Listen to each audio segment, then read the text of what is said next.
Free Talk Live.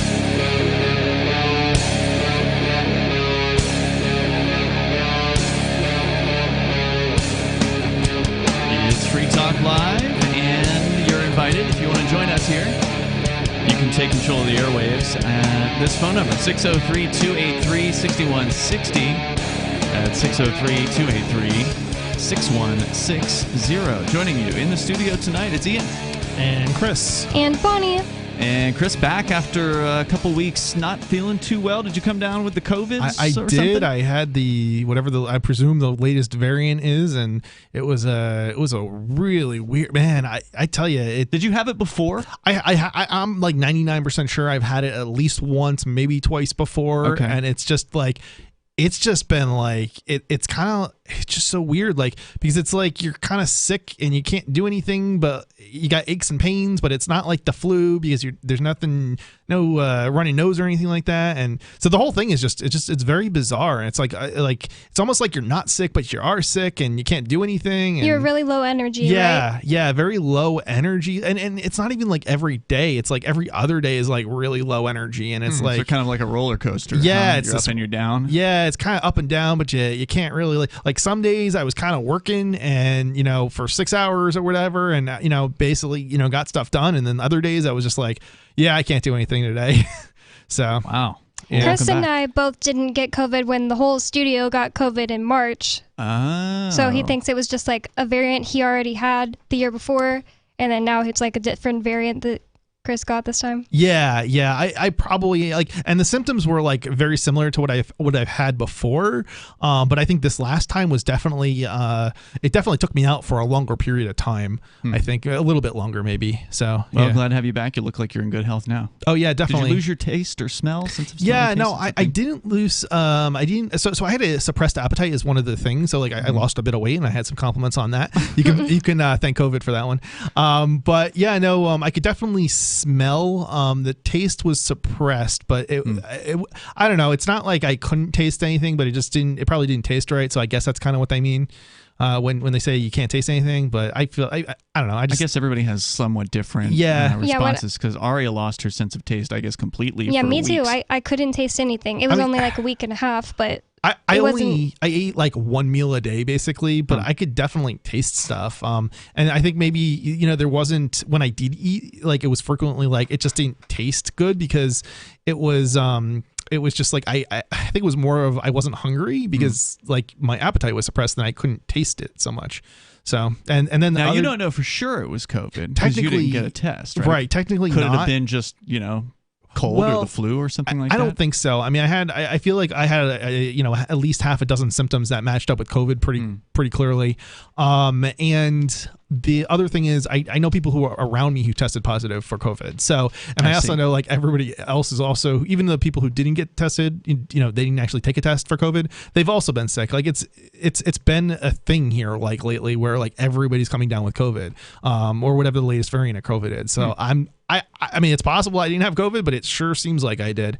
So, well, welcome back. And, of course, we got a lot to talk about here tonight. I know, Bonnie, you wanted to discuss a psilocybin trial. And, of course, psilocybin's been in the news with various different cities around the country actually decriminalizing it, refusing to enforce it, with the most recent being Detroit, Michigan. It was the largest ever study done, so far. We'll talk about that, and of course your calls and thoughts about whatever's on your mind. The number is 603-283-6160. Also, something that came out today, and if you follow Free Talk Live on our social media site at social.freetalklive.com, you already probably saw the link because I linked it earlier. I know you've been spreading it around, Chris, a link to a video that was posted on the Ledger channel. So Ledger's a hardware wallet.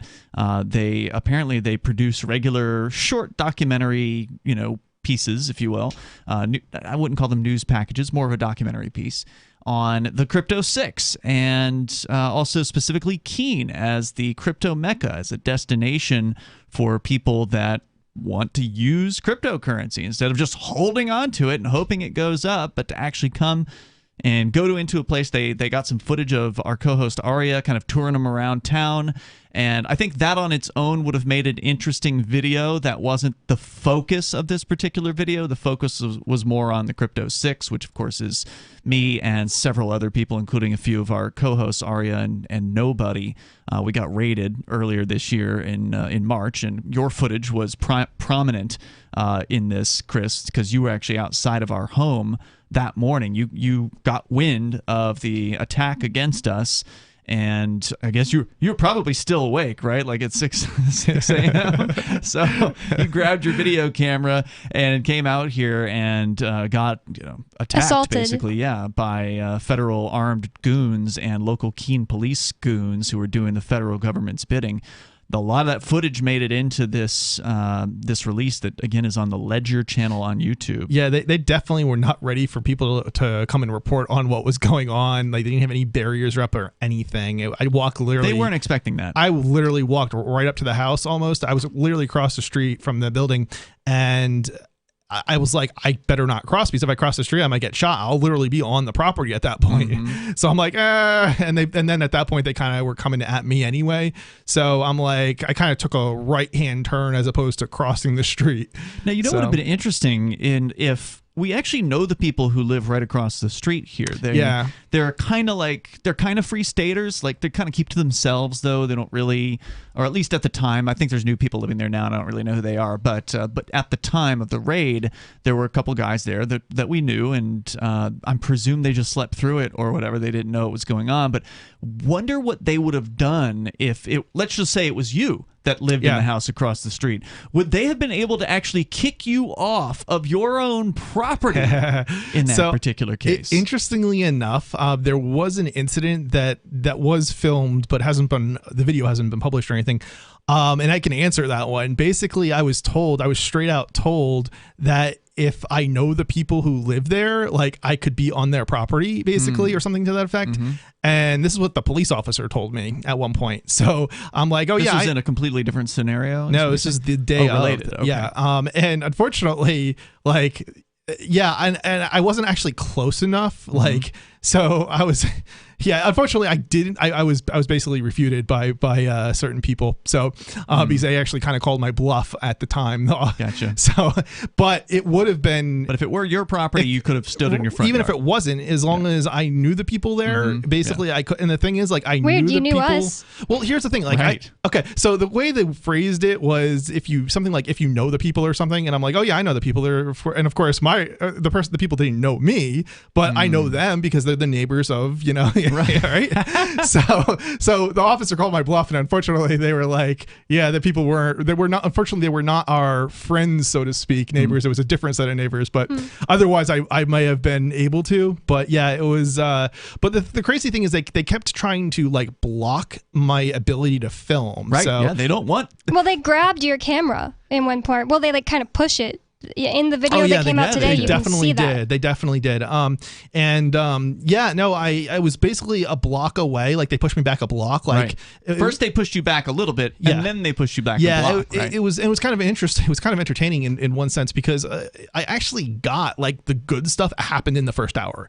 So it wasn't like I actually had most of what I needed. What I needed, but it's still like I was still wanting to film, Sure, and so it's your right to do. And it was my right. And so I went back a block as they asked, and they didn't ask. They didn't ask. I should clarify, they didn't really ask. There's literally men in camouflage with rifles. So let's put it this way: if I hadn't cooperated, in quotes, I would have been arrested. Sure, you would have. I did what they told me to do. Right, I went back a block, and and I was there for an hour, and I had another person there, a partner, actually came out and filmed a little bit too. And then after an hour, they came back at us and they pushed us back another block, so we basically couldn't film. And so at that point, I actually went around a couple of blocks in order to come at it from the other side so I could film. And that's when they basically started hassling me again, and there was no good reason for it. Check out this video. I linked to it over on freetalklive.com, our brand new website. It's more of a blog than the old site was, and now you can just easily go freetalklive.com, click on it, because if you try to search for the Ledger channel on YouTube, you get like some singer first, so it's kind of hard to find their channel. So check that out, freetalklive.com. Great little documentary about the Crypto 6, including Free Talk Live. We got more coming up. You can join us here on Free Talk Live.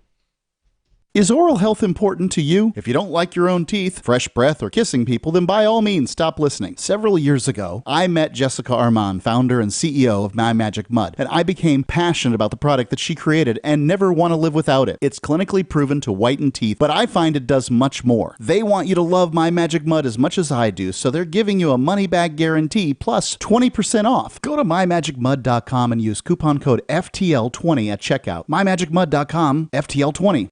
Are you tired of governments murdering people around the world? Stop using their money. There is an alternative. Bitcoin is a stateless free market non-political currency. Bitcoin cannot be inflated or controlled by any government. By using their money, you are helping the state. Stop doing it. You have an incredible alternative available now. Learn it, use it, spread it. Get started with Bitcoin at bitcoin.com. That's bitcoin.com. If you want to know the latest about Free Talk Live before we go on the air, all you need to decide is how you want it delivered. It's your choice. Visit news.freetalklive.com to receive our usually weekly news updates by email. Plus, we have a Twitter account at twitter.freetalklive.com, and you can follow us on the decentralized Mastodon platform at toot.freetalklive.com. So please follow us at toot.freetalklive.com and sign up for our emails at news.freetalklive.com. Do you feel like your nation, state, or community no longer holds your values? Have you dreamt of a place where people agree that liberty is important and are free to pursue their projects so long as they respect the property of others? There are many people just like you that are discovering freeprivatecities.com. Their social media links are at the upper right of the page at freeprivatecities.com. All skill levels will be needed when the first of the Free Private Cities opens. It's sooner than you think. Stop arguing and build. freeprivatecities.com.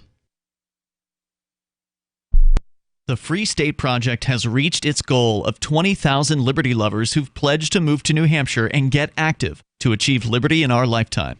Perhaps you're trying to figure out what part of New Hampshire should be your destination.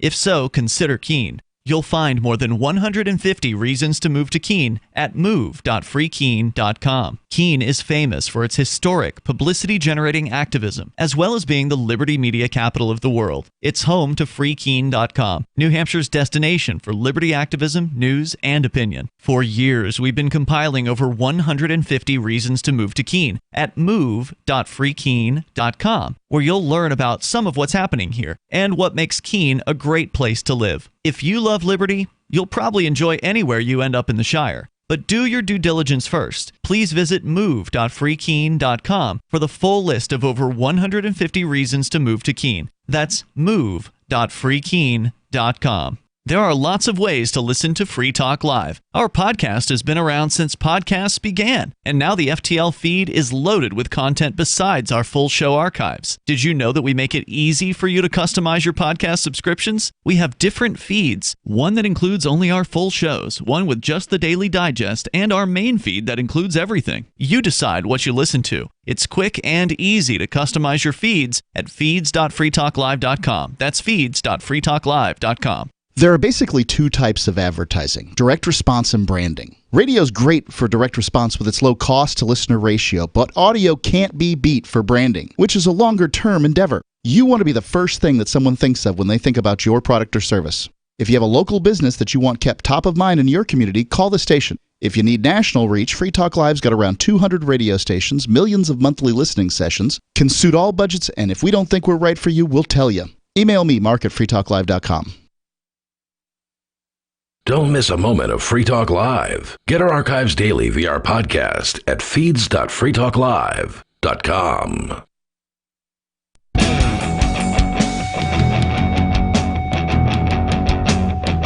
Free Talk Live.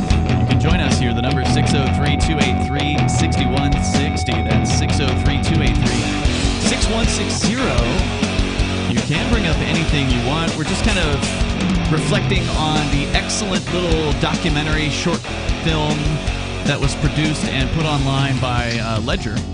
And you can go and find that over at freetalklive.com. And there's a link right to it. You just press play if you want on the page, or you can link over to it. Very, very good. About 10 minutes long, so it won't take a whole lot of your time, and it's definitely worth sharing. You said you might even put it up on the Crypto 6 website, Chris, and that's, of course, super cool. Check out thecrypto6.com to learn more about what happened to us earlier this year. And Free Talk Live is brought to you by Bitcoin.com. If you're ready to start learning about cryptocurrency like Bitcoin and Bitcoin Cash, then get on over to Bitcoin.com. They can help you there. There's a getting started at the top of the page. You can click that and learn the basics. Quick little 3-minute long introductory video. You can dig in deeper if you want. They've got several videos there that you can watch, but at the very minimum, you ought to get the basic concepts down about cryptocurrency, what makes it special, what makes it unique, what makes it so different from the government money that we've been forced to deal with for so many generations. Now that is a situation that is over. Now you actually have a choice. You can opt out of the government money system, of the central banks, and get over into the world of cryptocurrency. Now the government doesn't like it very much, but to some extent, there's not much they can do to stop it. So once again, go to Bitcoin.com and learn about that. Also, they've got the news over at news.bitcoin.com, so the latest on what's happening in the world of cryptocurrency, you can get it at news.bitcoin.com. And they're going to try their best to intimidate people. They're going to pass laws. I think this infrastructure bill that recently passed, the $1 trillion+ infrastructure bill, has new cryptocurrency regulations in it, as I understand it. Isn't that how they said they were going to fund the infrastructure bill, was through taxation of crypto? They said that they didn't have to raise taxes to pass this bill. Oh, it's okay, guys. We don't have to raise taxes because what are you talking about, not raising taxes? They're literally talking about raising taxes via a tax on crypto. They said, oh, we don't have to raise taxes in order to fund the bill. It's going to be funded through the money we get from the crypto people. Well, it just depends on how you define raise. So they're defining raise as taking existing taxes and raising them, whereas they're just creating a whole new tax. Right. See, that's totally different. On something they shouldn't have any right to get money for. People using a system that wasn't created by them.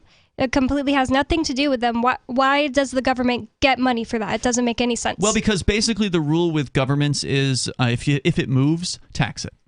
So anytime value moves from one person to another person, they believe they deserve a cut. And you know the crazy thing is people think, oh well, it's Bitcoin that they're taxing, right? And I don't use Bitcoin, so it doesn't affect me. The problem is that they're actually talking about taxing dollars in your bank account as well. Anytime you make a transaction, like if you swipe a credit card, well, there's gonna be a tax on that. Are they talking about that? Yeah, they actually started talking about that before the whole crypto and infrastructure bill. Wow. So that's actually something that's been talked about more globally, like especially in Europe. But I don't think that was specific to Europe. This is a little while ago, so I don't recall all the details perfectly on it. But yeah, it was called like a transaction tax basically. Huh. So they would tax every single transaction, not just like a tax on so you have a sales tax, right? Well, it wouldn't be a sales tax. You'd still have to pay your sales tax, right? But they'd have another tax on the transaction. It's insane. Yeah. So like you move money from one account to another, that's a transaction. That would be taxed. It's crazy. Wow. But that's where this is going. And they basically are rolling something to that effect out, it seems, with this whole infrastructure bill by doing Bitcoin first. And because, nobody's not going to have a lot of outrage on that because not a lot of people use Bitcoin by comparison. But next, it's going to be dollars. It's going to be any time you move money around in your bank account, or you move money, or you pay for a good. That's a transaction. Is it going to be any time, or just the any time over $600 no, thing? Any transaction at all, I believe, is the idea, would be taxed effectively. So. Yeah, it's any kind of transaction. Doesn't matter what kind of transaction. See, there's never enough for the government gang. They always need more because. And the crazy thing is, if you say have a wire transfer from your bank, that's a transaction too. Like they'll charge you $40, but now they're going to tax that because that's another transaction. So right. Yeah, so there's you'd actually be I think you go from having 2 transactions to 4 transactions basically, because one of them is the fee that you're paying for the wire transfer plus the actual wire transfer itself. So both of those would be taxed. And so you'd end up with another 2 transactions. I'm assuming the transactions that result for the taxes of the transactions are not going to also be taxed, but who knows? Wow. It's hard to get your head around all this. I mean, there's just so much. They never stop. And that's because the government, of course, keeps getting bigger. And why would they ever stop spending? Why would they ever stop getting bigger? I mean, people seem to believe that they can elect Republicans and that it's going to change things. And the history shows that that's not true. The history shows that whenever the Republicans are in charge, the government gets even bigger than it ever did before. So why would anyone believe that there's ever any chance to change anything in Washington, D.C.? The only answer is to get out. The only answer is to leave peacefully the United States, because this thing is on a downward spiral. And it is just going to keep getting worse. The taxes are going to become more oppressive. The regulations are going to become more restrictive.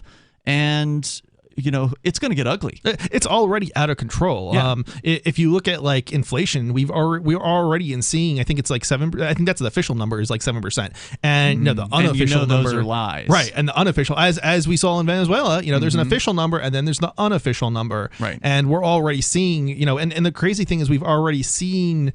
A sort of inflation through taxation, like with 25% tariffs on goods from China, for example. Like we've already seen the cost of goods go up, and that's roughly like 13%. Well, now it's going to go up another 7%, and that's more, I think, the direct printing of money that's occurred, and it's kind of catching up. Because that already happened, right? They already printed the money. They've already been handing it out left and right.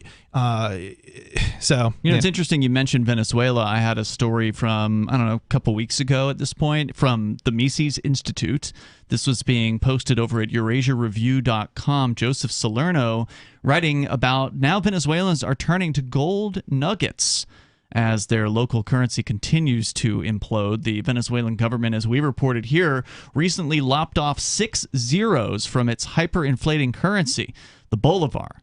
The highest denomination currency note of 1 million bolivar, worth at the time less than 25 cents, was then replaced by a 1 bolivar note. So if you had a 1 million bolivar note in Venezuela, you could then exchange it. You would have to exchange it, and you get a 1 bolivar note as a result of that. That's what they did.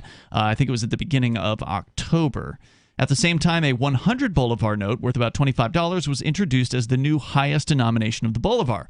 The currency conversion was designed to spare the government the embarrassment of having to issue a 100 million bolivar note to enable people to purchase everyday items without having to carry around bundles of notes, given that the price of a loaf of bread had risen to 7 million old bolivars. Of course, the arbitrary scaling down of the denomination of the currency won't slow inflation because the new currency notes can be printed just as cheaply as the old. The bolivar has already lost 73% of its value in 2021 alone, and the International Monetary Fund estimates that the annual inflation rate will reach 5,500% by the end of 2021. So what are the Venezuelan folks doing about this? Well, they're actually turning to real value. They're looking for alternatives. And gold has historically been a fine hedge against inflation. So we'll talk about that coming up here. And of course, on the way, psilocybin, a major test Bonnie wants to tell us about coming up. The number is 603-283-6160. That's 603-283-6160. This is Free Talk Live. If you want to bring more liberty into your community, there's something you should see. Intercoin, the movement you might want to join. If you like Bitcoin, break through. It's true. It's truly something new. If you'd like to see real prosperity, start your own currency, boost the economy. Intercoin, the movement you might want to join. If you like Bitcoin, its impact's hard to overstate, results you can appreciate. If you're tired of relying on the state, want to make your own community great, homelessness and hunger to eliminate, let the wealth accumulate. Don't wait for the growth rate to accelerate. Go to intercoin.org and get the coins for yourself. From Feature Story News in Washington, I'm Simon Marks. President Trump's former top advisor, Steve Bannon, has been indicted on contempt charges and faces arrest. Mr. Bannon and several other figures in Donald Trump's inner circle have ignored subpoenas, compelling them to testify in Congress about the January 6th insurrection on Capitol Hill. NBC's Pete Williams on what happens next. This is now going to be handled like any other criminal case. Steve Bannon will be given a date. He will appear before a federal magistrate to be arraigned. He will enter a plea. And Mr. Bannon's lawyer has indicated his client will surrender to the authorities on Monday. There are several other prominent members of the former president's inner circle who also now face the possibility of contempt charges for similarly failing to comply with congressional subpoenas. In other news, the deadline for a deal at the COP26 climate summit in Glasgow has passed, but negotiations are continuing into the night and could spill over into the weekend. A number of disagreements remain, as FSN's Benji Haya reports from the conference site. The final gavel was supposed to have fallen, yet still no deal. What we have is a new draft agreement and potentially another one to come. In it, a watering down of commitments to end the use of coal and other fossil fuels, but stronger language on how much richer countries should be giving to poorer nations to deal with the impacts of climate change. Funding has long been an area of contention, and in the dying hours of the summit, it remains a key sticking point. Unanimous consensus is required for any agreement. The aim of COP26 was to ensure that warming is limited to 1.5 degrees Celsius this century. The UN fears that target won't be met. Whether that makes this gathering a failure is a worry. Of greater concern, arguably, is the damage that could come to this planet unless world leaders translate their words into action. Benji Haya, Glasgow. The US and China have confirmed that President Biden and President Xi Jinping will hold their first summit meeting on Monday night in the United States, Tuesday morning in Beijing. It will be virtual, and the White House is downplaying expectations for the outcome, with senior officials saying there will be no joint statement issued at the end. Johnson & Johnson has announced plans to spin off its medical devices and consumer products divisions to create two new publicly traded companies.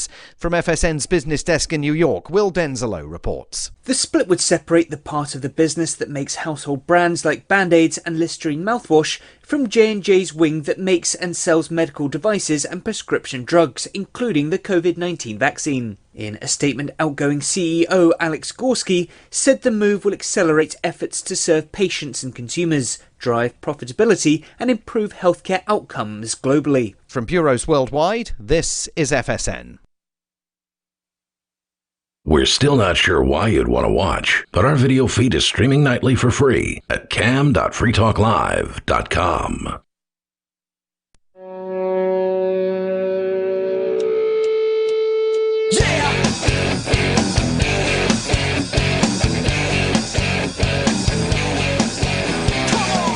Yep, it is Free Talk Live, and of course, you can join us here. The number 603-283-6160. That's 603-283-6160. And joining you tonight, it's me, Ian. And Chris. And Bonnie.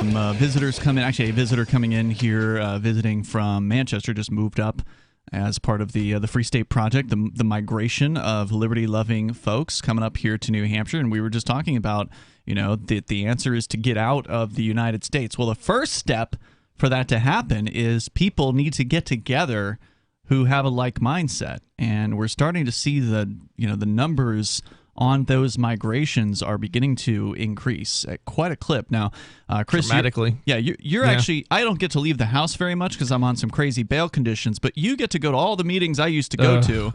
And you get to see, like you said, dramatic. Yeah, definitely dramatic. We've been moving people in left and right. We have had tons of visitors like every week. It's just like, we've had, some days I show up to an event and it's like, we got a dozen people that are like, where'd you guys come from? It's like, and nobody knows each other, like families, basically, like different families. And it's been crazy. I'm having a hard time keeping up. Yeah, it's a good problem to have for sure, and we're in one of the smaller parts of New Hampshire. I mean, we're just in Little Keene, which is, a town of 25,000 people in the southwestern corner of the state. There's way more people going out to Manchester. Oh, yeah. I mean, there's a ton of newbies showing up every month at the Manchester. They've got like a new movers party that they throw, and it's just full of people. And the Tuesday night thing that they do at Murphy's Tap Room, the organizer, he said that there's like 50 people there every day. Yeah, every Tuesday. Week. Yep. Yeah, I talked to some of the people out, and I think it was Manchester, and they were telling me how like most of the people they don't know, they live in Manchester and they don't even know most of the people there anymore. Yeah, it's like there's that many people. It's just so many new people. Yeah. So, if you want to be successful in the liberty movement, there's really only one place to do it. I think the Free State Project Twitter profile has like a tagline, says something to the effect of, there are two types of libertarians: those who like winning and like live in New Hampshire, and everybody else. Because you're not winning anywhere else. If you're a freedom-loving person, if you're a libertarian, if you're a voluntarist, if you're an anarchist, liberty-loving anarchist, I'm sorry, you just aren't having success anywhere else. That's why the whole Free State Project concept was brought into existence, because it makes sense to concentrate. Look, there's no shame in admitting defeat, right, and saying, okay, this isn't working. You came from New Jersey, yep. Chris, Bonnie, you came from Texas. I came from Florida. And there's no shame in saying, look, this strategy that we've tried of like getting people elected all across the United States has not worked. It's been 50 years. It's not getting better. Like, you can look at the Libertarian Party's results in 2021, in 2011, in 2001, in 1990. Go back a decade at a time and just see if there's any change. To the beginning of the party? Yeah, just see if there's any change. Nothing changes. It never changes. A big, good result is to get over 2%. Right? Like if you're in a three-way race as a libertarian. So there's just no progress. And the only way to get progress is to gather together, to concentrate our efforts in one place. And look, the state is afraid. They don't like it. The what are they called? The Hillsborough County Democrats. Yeah, the Hillsborough County Democrats. Hillsborough is the biggest county in New Hampshire. It's the one where Manchester is. And they had a meeting, Sunday, I think, where it was basically a 90-minute long freak-out session about how successful the Free Staters have been and how well organized we appear to be, even though it's a decentralized movement. Like, there's not some sort of puppet master. They don't seem to understand like decentralization. No, they have no idea. Like, they think people get paid to come here. It was the Koch Foundation. Really funny. Like, it was like a top down. They think like this is some sort of top down organized like thing that's going on. That's because they think everything's organized the way they organize. Right. And it's like, that's not where I want to know where my money is, man. Yeah, from what was it? Who was it? The Koch brothers. Yeah, the Koch brothers. I wonder where my money is from the Koch brothers. That's one of the things that they were saying, is that we're basically being paid to like move here, and it's like, no. So check it out. Go to the Free State Project's website. They got some good stuff over there at fsp.org. But want to continue on what's happening in Venezuela. So this is, again, a story from Mises, the Mises Institute. They're talking about how Venezuelans have a hyperinflating currency, and we've been covering this for years on Free Talk Live. So they say it's not surprising then, but the poorest Venezuelans have abandoned the bolivar as a medium of exchange, let alone a store of value or unit of account. U.S. dollars are the exchange medium of choice in Caracas and other large cities, while the Colombian peso dominates along the Colombian border, particularly in the regional city of San Cristobal. The Brazilian real is current along the southern border with Brazil, and the euro and cryptocurrencies have also found niche uses. But what's wonderfully surprising is the spontaneous emergence of a pure gold currency in a remote region of southeastern Venezuela around the towns of Tumaremo and El Callao. The region abounds with precious metal ores and has a long history of luring prospectors and miners seeking fortunes. Today, however, many of the larger mines are controlled by the government military, which is battling local gangs and guerrillas. Despite the violence and lawlessness, jobless Venezuelans from far and wide are flooding into the area to work in thriving illegal mines. Oh, okay. I was like, where are they getting this gold from if I just thought it was coming in over the borders or something, but wow. They're literally mining it without permission from the government. I like it. It's awesome. In exchange for payment in gold nuggets. So people willing to work illegally in illegal mines are actually getting paid in gold. That's awesome. Down there. And as a result, gold flakes, which are peeled off of the raw nuggets with hand tools, have become the currency of choice in that region, with prices for commodities and services now being quoted in grams of gold. So when you're on the streets going shopping in these towns in southeastern Venezuela, you might see a price, listed on the shelf in grams of gold, which is amazing. Half a gram of gold buys you a one-night stay in a local hotel, while a meal for two at a Chinese restaurant and a haircut will cost you a quarter of a gram and an eighth of a gram, respectively. The gold flakes are carried in people's pockets, usually wrapped in the nearly worthless Bolivar notes. So they're actually using the Bolivars to hold nearly gold. worthless because at least it can hold your gold. Right. I guess it's good for something, those Bolivards. Yeah, and actually, if you go online, there's some really cool purses and wallets that people are making. If you look on eBay, if you search I've for seen that. Bolivar wallet or Bolivar purse or whatever, people are taking the Bolivars and they're using them in sort of a really complex origami, folding them and, making them fit together in a way that you can actually make things out of, which are far more valuable than the actual Bolivars themselves. It's honestly pretty sad. For one thing, mining work is dangerous even in the United States, where we have all this technology and, people have been doing it for a long time. It's not illegal and everything. I bet it's really dangerous. While some shops are equipped with scales to weigh the gold flakes, most sellers and their customers have become so familiar with them, so they're that popular that they just eyeball them. They are evaluating them just by looking at them. It's like, okay, that looks like enough. You get paid often enough in a gold flakes, what they look like.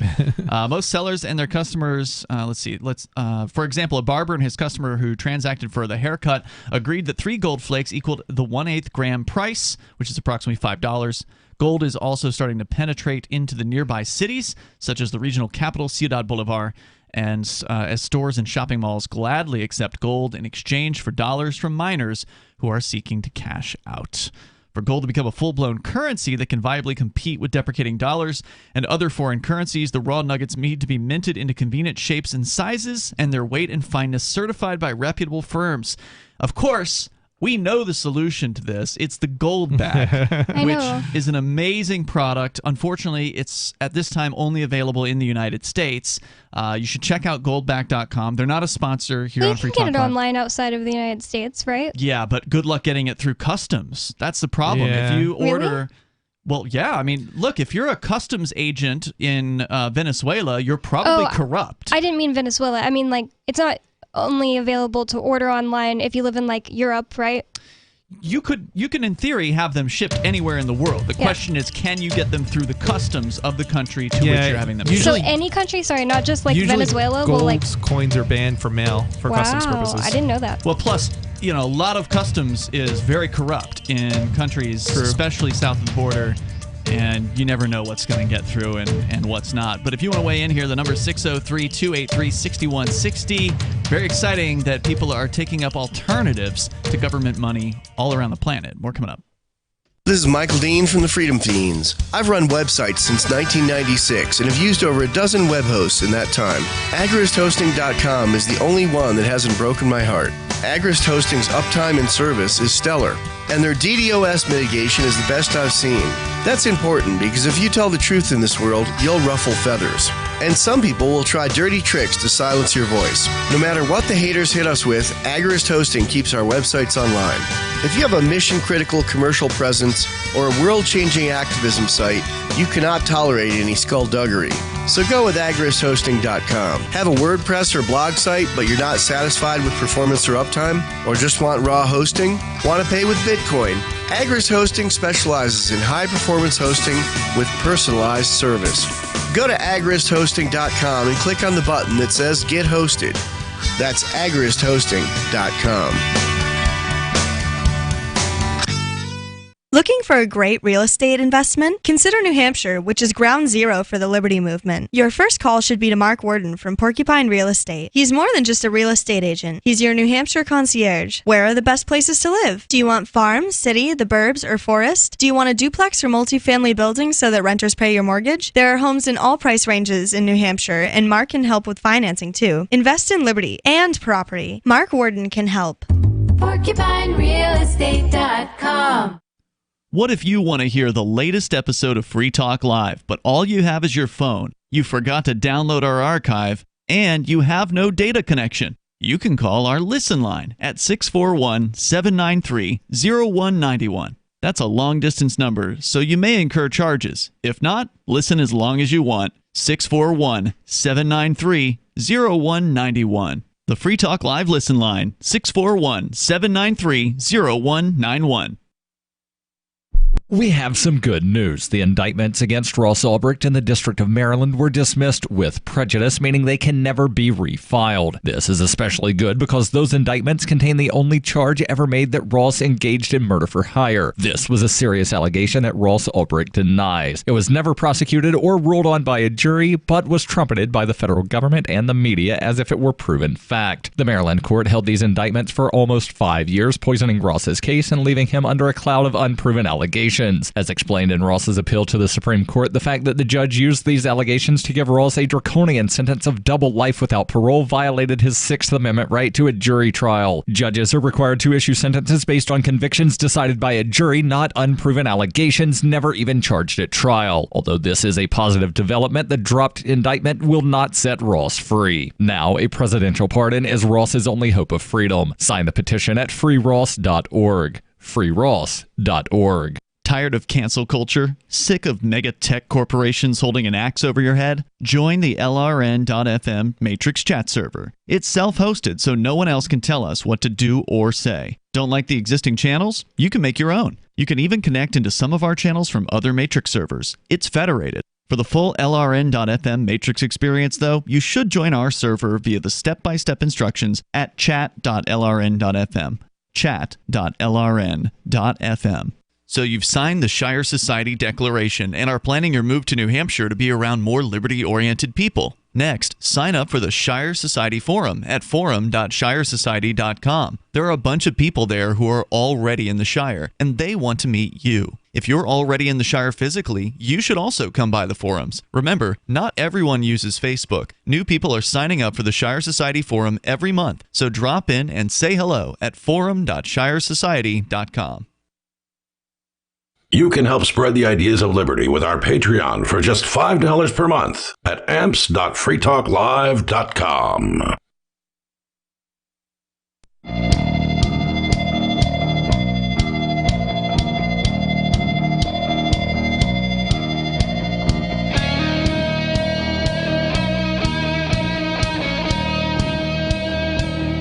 This is Free Talk Live, and you can join us here. 603-283-6160 is the number. That's 603-283-6160. With you tonight, we've got Ian, Chris, and Bonnie. And don't forget about Intercoin. We've been telling you about Intercoin for a while now, and it is to the point where it has now launched its investor token worldwide. Intercoin can help any business or organization launch their own currency or raise money using their own token. And now, for the first time, you can go to a centralized exchange and actually just buy Intercoin. You don't have to go through some crazy process. In fact, they don't even have know your customer requirements on the xmarkets.com exchange. It's exmarkets.com. All you need to sign up is an email address, so they keep your privacy intact over at X Markets. You can then deposit dozens of different cryptocurrencies, trade them on the exchange for Tether, because you can only buy Intercoin's token with Tether. So then you use the Tether to buy the ITR token, which is the Intercoin Investor Token. Over at X Markets, exmarkets.com, you just might be advancing the cause of liberty around the world. And of course, you can bring up anything that you want. The number is 603-283-6160. We were just talking about Venezuela and how at least one part of Venezuela, the south, I think it was southeast part of it. Yeah, southeastern Venezuela, in a couple of towns, they have illegal gold mines because the government has, of course, what they do in Venezuela, what they've been doing for decades now, is taking over, nationalizing successful businesses and then running them into the ground. And so it shouldn't be a surprise that when the same government that has taken over the oil business and taken over, grocery stores and taken over, you name it, literally hundreds of businesses have been taken over by the Venezuelan government. You shouldn't be surprised when you find out that one of those types of businesses is the gold mines. Of course, right? They're going to go for the money. And they did that. So now people are illegally mining gold. And they're getting paid in gold to illegally mine it. They're then taking that into the towns and they're buying things with it. And there's enough people doing this. This isn't some freak occurrence. There are enough people doing this to where the stores actually are pricing things in gold flakes. It's just crazy grams. to me that you could hide a whole gold mine. Like, how are they not getting found out immediately? Well, not all gold mining is done in like mines. Like there's streams where you can pan for gold, right, and things of that nature. Yeah, but I mean, they're saying it says in the story they're illegal mines. Now, just because it's a gold mine, but not the kind of mine that you're probably thinking of. It's probably like a hole in the ground. Well, it's probably a small entrance, and then gets larger on the inside. Would be my guess. You know, an entrance that's hidden away from a busy road or whatever. I mean, the word gold mining, like I've seen it used in like underwater like gold mining, like and it's not like you think. It's like a hole in the ground that's dug under the water, but it's like it's still. Well, this would be interesting to see, like actually what it is. Yeah. Like to have an undercover camera or like a where the camera goes in and they don't show the cameraman how they get to where they're going, and then they can show off their operation without having to reveal anything about where its actual location is. It would be interesting to see like a documentary about this whole phenomenon of gold being used as currency, which is what gold can be used for. And as we were saying, the gold back proves it. And for listeners that don't know, I didn't mention what it was. It's a 1/1000th of an ounce. That's the lowest denomination. There's 5 denominations of the gold back, but the smallest one is 1/1000th of an ounce, and it's a little bit smaller than the size of a U.S. dollar. It's a little shorter than that. It's very, very thin, and they've come up with a way to take that small amount of gold. Because if you think of like a gold coin or a gold 1 ounce piece, and now try to imagine dividing that by 1,000. And how small of a fleck basically of gold that would be. It'd be a very, very small amount of gold. You'd lose it.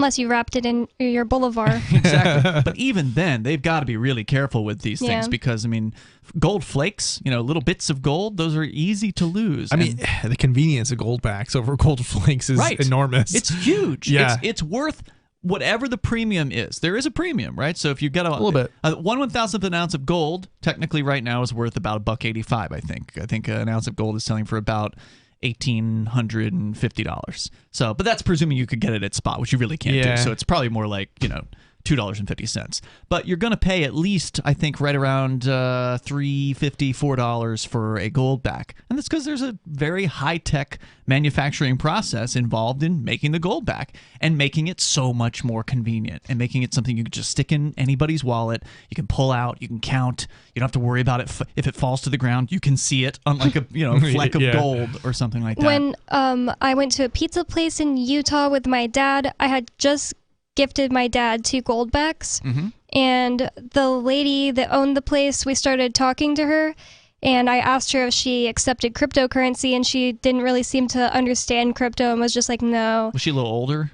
No, she was like in her 30s or 40s. Huh, okay. And my dad was like, oh, I should show her my gold backs you just gave me. And he showed it to her, and she was just like, my dad loves gold. This is the coolest thing I've ever seen. Like, can I buy one off you? And he agreed, and I showed her how to look up how much it costed. It was like, I don't know, $3.50. And she's like, let me give you $10 for it. Wow, that's got to be like a record sale for a gold back. Just because she thought it was so cool. She wanted to give it to her dad, and she said it was just like so pretty and definitely worth more.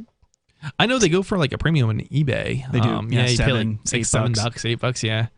They're amazing, and that's because there's a high demand for these things out there. They actually had to expand their production facilities, so they've now like quadrupled their production capacity, and they expect they're going to need to do more at this point. So it's incredible. I think they're about to launch South Dakota, so they've got the Utah gold back, the Nevada gold back, and the New Hampshire. Did they come out? Does anybody know if they came out with Wyoming? I know that was on the way.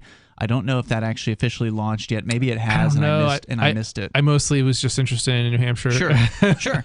Well, but I'm a little biased here. Yeah. But actually, we started with the Utah one because that was all that there was, and people still loved it. Absolutely. They didn't care what the state was that was stamped on the front. Although the artwork's all different for each of the different states, and they use like very state-oriented, or not state as in government, but the land and the beasts and the trees and the mountains and things that are specific to that particular area, as well as some like historical events to kind of craft the artwork on these things. If you haven't seen them, you really if you care about good money, if you care about sound money, if you love the idea of gold, because, hey, we love cryptocurrency here on Free Talk Live, and we talk a lot about it, but gold still has a place. I understand there's the Bitcoin maximalists out there. They believe Bitcoin or nothing else, right? Like they hate anything besides Bitcoin. They look down their nose at people that are still interested in gold. And I can understand why they feel that way, because if you look at the price of gold and the price of Bitcoin in the last decade,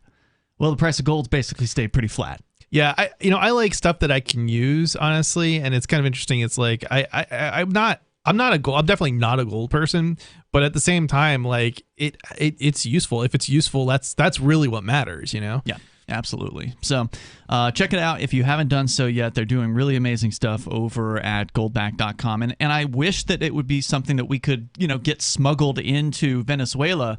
I'll tell you this, down in Mexico, this is where I first heard about the customs being an issue. I imagine you've dealt with it as somebody that sells internationally, Chris. But all the time. In Mexico, some old friends of the show are down there, Angel Clark and her husband Dave. They've lived down there for several years. And when we went down to Anarchapulco a few years in a row, she would ask me to bring her cigarettes because there was a specific type of cigarette that she couldn't get in Mexico. Because, you want to go buy some Marlboros, they're on the store shelves. But there was, one particular, grape-flavored cigarette that she really wanted, and she could only get it in the States. And if she tried to have it shipped, customs would just take it. Not because it was illegal to ship it in, but because customs just wants to take cigarettes, or they're corrupt. They're just corrupt. They're like, oh, these look cool. Yeah, they just assume it's a bribe, just take it because there's nothing you can do about it. Yeah, right? There literally is nothing you can do.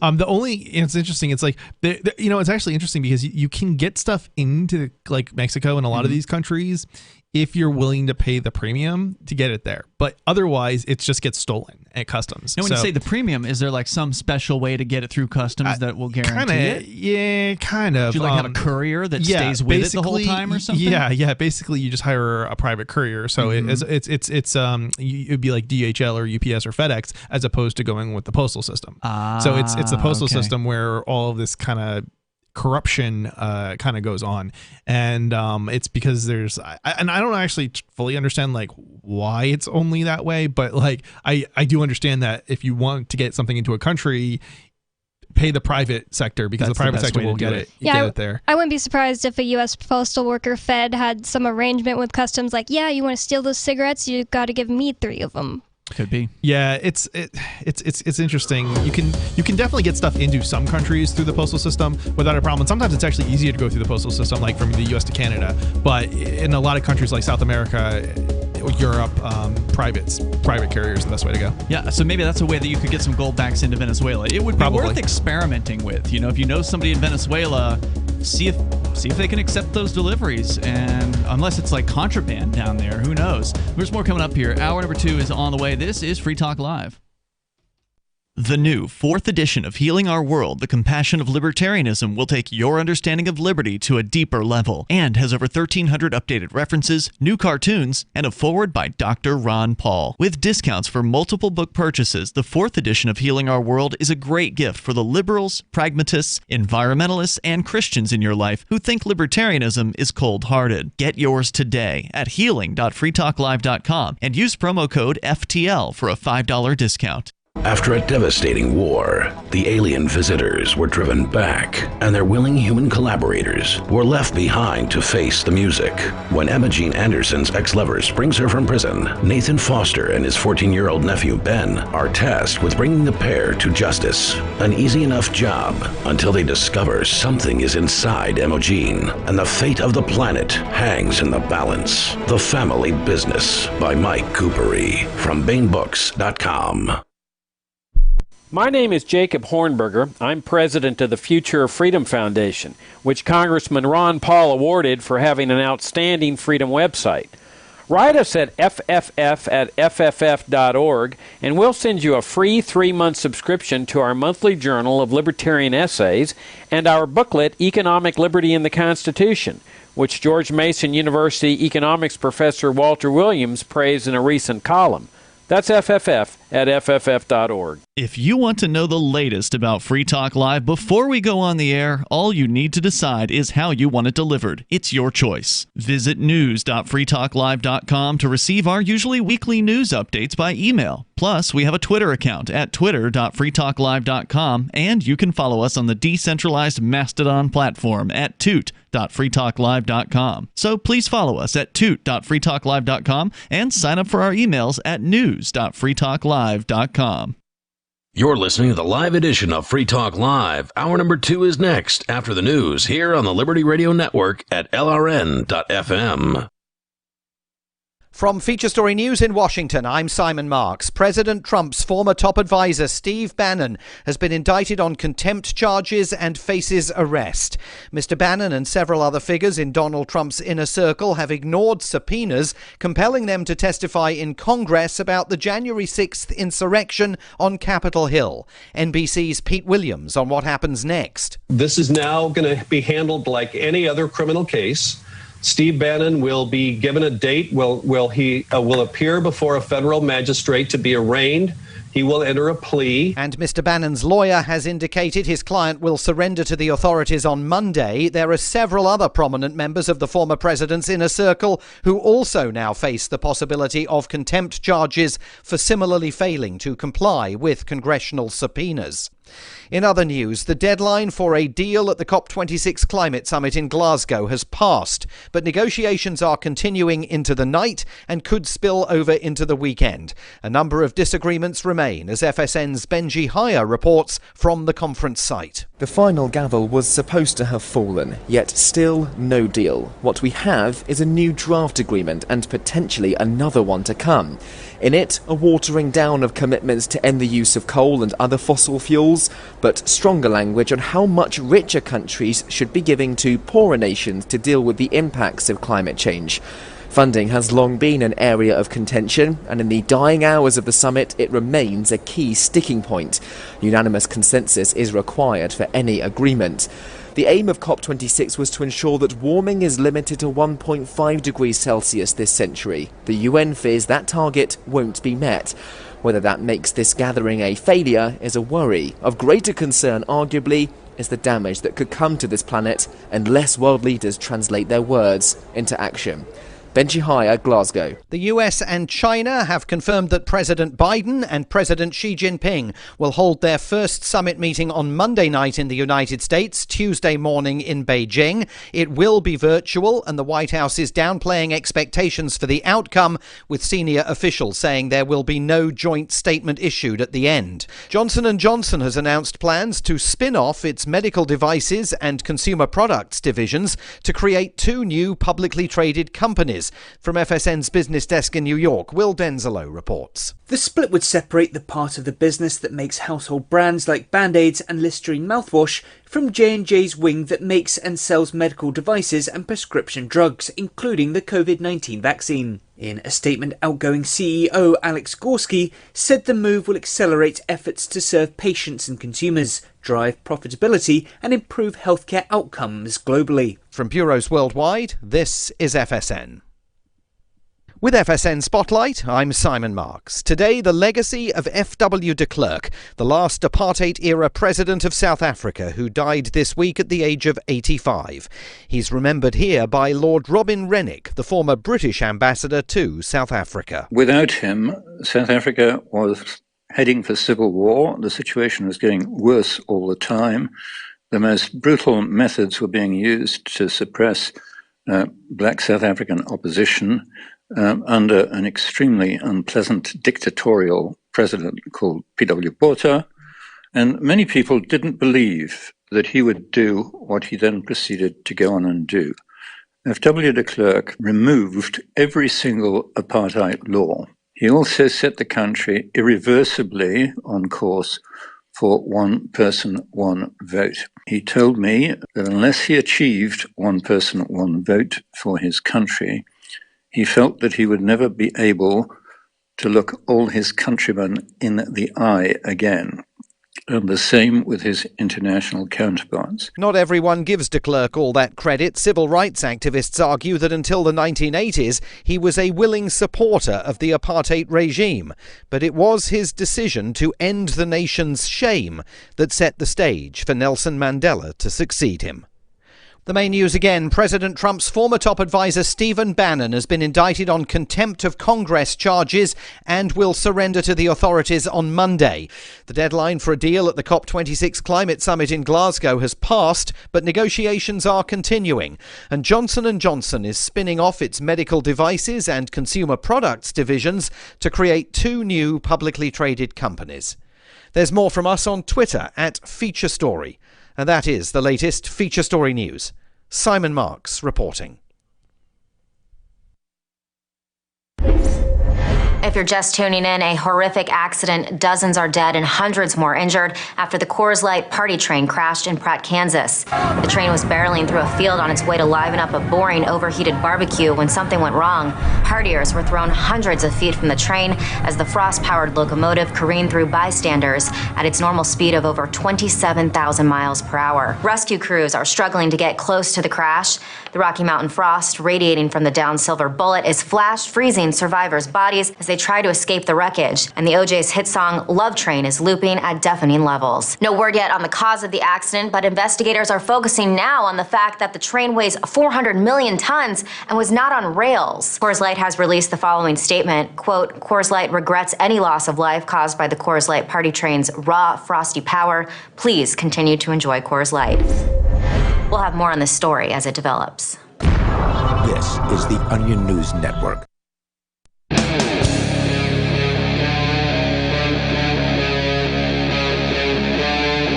Free Talk Live. It's Free Talk Live. The number, if you want to join us here, bring up whatever you want. 603-283-6160.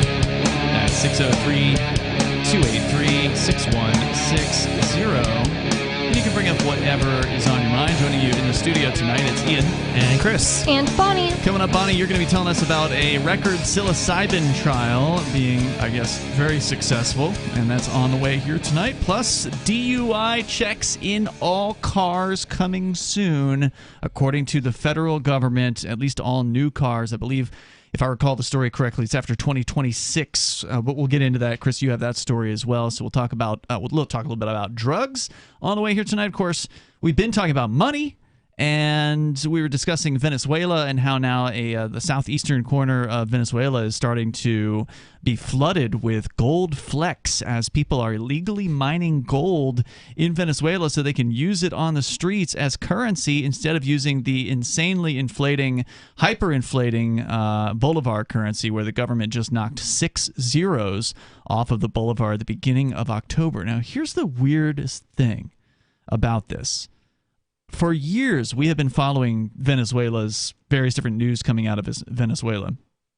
And there has always been this website that I turn to, dollartoday.com. I always bring it up, always use it for an information source, because what they provide is a black market rate for the U.S. dollar. And what that means is, in Venezuela, the Bolivar has an official exchange rate. So the government sets the exchange rate at whatever it is, and then there's the real exchange rate that you actually get when you go on the streets and you offer somebody, $1 in exchange for Bolivar or Bolivar in exchange for dollars. What is that actual rate compared to the official rate? The weird thing is Bolivar or Dollar Today, even though they're posting news, like there's fresh stories on the site every single day, the numbers haven't changed since the beginning of October as far as the rate. Maybe they've been compromised. Something is really weird at Dollar Today because the last time the Venezuelan government knocked 5 zeros off was in 2018. So they knocked 6 zeros off last month. In 2018, they knocked 5 off. And within a month, I mean, those numbers were starting to run up So, like, they keep on cranking the inflation. You know they haven't stopped inflating the money supply. So I don't know what's going on with Dollar today, but it is no longer. I don't think it's accurate at the top of the site. So I don't know what's happened. I don't believe that they've stopped inflating their currency. So I just wanted to bring that up. As the U.S. hit hyperinflation, so the dollar's going right alongside the boulevard. That'd be crazy. Could be, right? Oh my God. I mean, that seems like unlikely. But yeah, I don't think we're at hyperinflation yet, because you would see it at the grocery store, right? Like if we were in hyperinflation, right. You would know it. You'd see $10 loaves of bread, and that's probably going to happen within a few years. It's definitely. I mean, you can definitely go to the grocery store and see the prices have gone up. Oh, absolutely. I mean, but you're still paying like $4 or $5 for a loaf of bread, or just not at the same to the same degree. They're not doubling every week, right? They're not exactly. doubling every week, not as yet. Venezuela, not yet. But yeah, 5% here, 5% there, and it does add up. So I just wanted to mention that, and since we're talking about third world countries, I wanted to play this video of a government gang crushing dirt bikes. And have you guys ever seen these third world countries where they take things from people and then they just like lay them out in a field or in a dump or something, and they just destroy them? No. Have you ever seen this? So an example of this that I've seen before is like in Iran, for instance. It's illegal. And Cuba is also like this. There's a few countries that are like this. There's a few of them in the Middle East. I think Iran's one. Cuba's another one I know for sure. But it's illegal to have a satellite dish. So your own personal satellite dish on your house, like we're used to it, right? Like everybody, if you don't have cable or whatever, you might have a satellite dish. They're common. You see them as you're driving around. In places where they restrict the information, where, freedom of speech does not exist, satellite television is a threat because, well, anybody can be up on that satellite. They don't have, the government of that country doesn't have control over what that information is that's coming off of that satellite. It's not from their government, right? Like the government may have their own like government television channels, for instance, and they don't want you to have access to something else. So they will literally confiscate people's satellite dishes, and then I've seen footage of like bulldozers running over hundreds of confiscated satellite dishes from these countries. It's funny. I've seen this for Bitcoin mining rigs where they really, like which countries? In China? Do you remember? I'm trying to think what country it was. It might have been China or something like that, but I'm not even 100% sure. I think there's been multiple countries. I don't even think it's just been like one country, but there's been different countries that have done that with Bitcoin mining. So here's a video from a more recent video where the same sort of thing is happening, except this is dirt bikes. So they've confiscated illegal dirt bikes, which is anything in this particular third world country. I guess you're just not allowed to use dirt bikes at all. So weird. And so they've confiscated them and they've run them over with a heavy piece of equipment here. I just wanted to play this. Anyone out there has an illegal dirt bike, don't even think about it, because the NYPD will find it and will crush it. These dirt bikes do not belong in New York City. It's against the law, period. Dirt bikes are dangerous. Hundreds of these dirt bikes have been confiscated. There's going to be more coming. And you know why? Because the community is helping us. There are some problems that are tough. The community is helping. Oh, by the way, you probably heard this is New York City. Yeah. I was so shocked that you were talking about New York City for one thing, but I bet they have those stupid city scooters that people just go out and like cross a crosswalk with without even looking both ways. Oh, the ones that are like sponsored by the banks and you have to pay and rent them. Yeah, those rentable scooters in cities. Oh, I hate them. Here's the next question. What's the difference between a dirt bike and a motorcycle? Just a little smaller. I don't know. Yeah, what is it's really not that? I don't know that there is one, like, basically, and they're saying it's a threat, like, or a danger. It's like, do you also outlaw motorcycles? I mean, this is so ridiculous. I bet they don't. No. Maybe the dirt bike manufacturers didn't pay their bribes to the city of New York, but there's only a few seconds left here, so let me continue. To overcome, but there are other problems you can smash and you can crush, and this is one of them. Yeah, he's really excited about the smashing and crushing. Now, just so you know, he's a hero, Ian. This was. I wanted to play this as I guess a goodbye. This particular mayor is no longer in power in New York City, but that doesn't mean that this program won't be continuing. Yeah, I was going to say the next guy is going to do the same thing as the last guy. You just know it. Yeah. I mean, they're prohibited. It's in New York City, right? Yeah. I mean, New York City prohibits dirt bikes. Everything is illegal in New York City, and if it's not illegal, they'll still ticket you for it, and then good luck fighting it because they won't let you. I'm guessing dirt bikes are cheaper than a motorcycle, but I've never looked into it. Right? I don't know. It seems smaller. Yeah, again, if only Matt was here, he would know. He would. Maybe it's like the engine size, like the number of cc's or whatever, the cylinders in the engine. I'm sure if you're out there and you know the difference, you can call us at 603-283-6160. I just thought that was an interesting... But safety? I mean, he was very clear that it's a safety issue. Yeah, are they that much more dangerous? Safety issue, right? Well, I mean, there's no doubt motorcycles are dangerous to but ride. Relative to dirt bikes, can't be much of a difference. Yeah, I mean, come on. So it's all about the money. It's all about the paying the government the bribes, and I'm sure they don't want people like easily getting around the streets, right? Because that's what having a bicycle or a dirt bike or whatever would allow you to do is, is there a traffic jam? Well, no worries. You can just go through the middle of the cars, right? Like you can fit through there with something like a dirt bike. Maybe they're a little thinner than your average motorcycle. And it's so interesting because it's almost like you would think that they would like mandate like that type of bike as opposed to cars that take up more space and you can get less in. And because aren't dirt bikes way more efficient? Like, I mean, I don't know about like because there's no weight and environmentally, but like certainly you can squeeze more dirt bikes in than you can squeeze in cars. When I lived in San Antonio, I was always thinking about this because everything's kind of a conspiracy in my mind. I was always in traffic jams like every single day, and I would think, is this something like me and my friend would always talk on the phone while we drove separately, and we would always say, it looks weird, like this is purposeful, like why isn't that guy just going, stuff like that. And I would start to think, do they purposely cause traffic jams because you're just less productive throughout the day, you get depressed, you're not making as much money? It's just probably just government incompetence and their inability to manage anything successfully. Like central control and central management just is a failure, and that's what they do with the roads. They're centrally controlled and managed by the state. There's more coming up here. You can join us on Free Talk Live. I'm a little obsessed with My Magic Mud. Several years ago, I met Jessica Armand, the founder and CEO of My Magic Mud, and I didn't even know my teeth were coffee stained. A week's worth of use convinced me, and now I use it every 3 or 4 days. It's clinically proven to whiten teeth, and I think it cleans better, too. My Magic Mud's available at most local health food stores, Sprouts, Natural Grocers, CVS, Walmart's Natural Beauty Aisle, but I can get it for you for 20% off with coupon code FTL20 at mymagicmud.com. FTL20 mymagicmud.com. Are you tired of governments murdering people around the world? Stop using their money. There is an alternative. Bitcoin is a stateless, free market, non-political currency. Bitcoin cannot be inflated or controlled by any government. By using their money, you are helping the state. Stop doing it. You have an incredible alternative available now. Learn it, use it, spread it.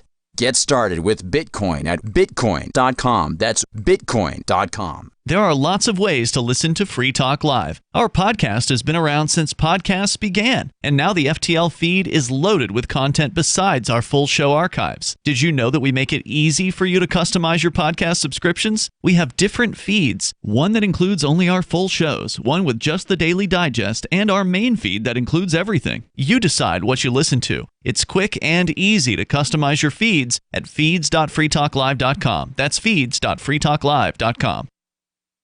Do you feel like your nation, state, or community no longer holds your values? Have you dreamt of a place where people agree that liberty is important and are free to pursue their projects so long as they respect the property of others? There are many people just like you that are discovering freeprivatecities.com. Their social media links are at the upper right of the page at freeprivatecities.com. All skill levels will be needed when the first of the Free Private Cities opens. It's sooner than you think. Stop arguing and build. freeprivatecities.com. Join liberty-minded voluntarists, anarchists, and libertarians from June 27th through July 3rd for the 6th annual Fork Fest at Rogers Campground in the beautiful White Mountains of New Hampshire. Fork Fest is a fork of the Porcupine Freedom Festival, which sold out for the first time in 2021. Fork Fest takes place the week after Pork Fest, but Fork Fest is decentralized, which means that there's no ticket cost and no one is in charge. All you have to do to join the fun is reserve your camping site, RV site, or motel room with Rogers Campground for June 27th through July 3rd. There's no better place to celebrate Independence Day than around other freedom-loving activists in the Shire. You can find out more at the unofficial website, forkfest.party. You can also connect with other attendees on the Forkfest Telegram and Matrix chat rooms, as well as the Forkfest Forum. You can find links to those at forkfest.party. We hope to see you there. Forkfest.party. What if you want to hear the latest episode of Free Talk Live, but all you have is your phone, you forgot to download our archive, and you have no data connection? You can call our Listen line at 641-793-0191. That's a long-distance number, so you may incur charges. If not, listen as long as you want. 641-793-0191. The Free Talk Live Listen line, 641-793-0191.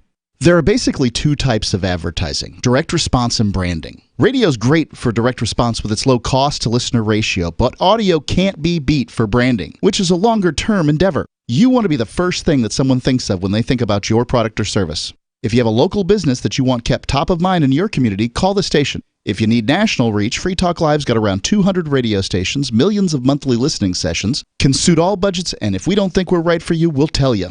Email me, mark@freetalklive.com. Yep, we still do email. Drop your email address in the entry box at freetalklive.com, and you'll be kept in the loop with Free Talk Live.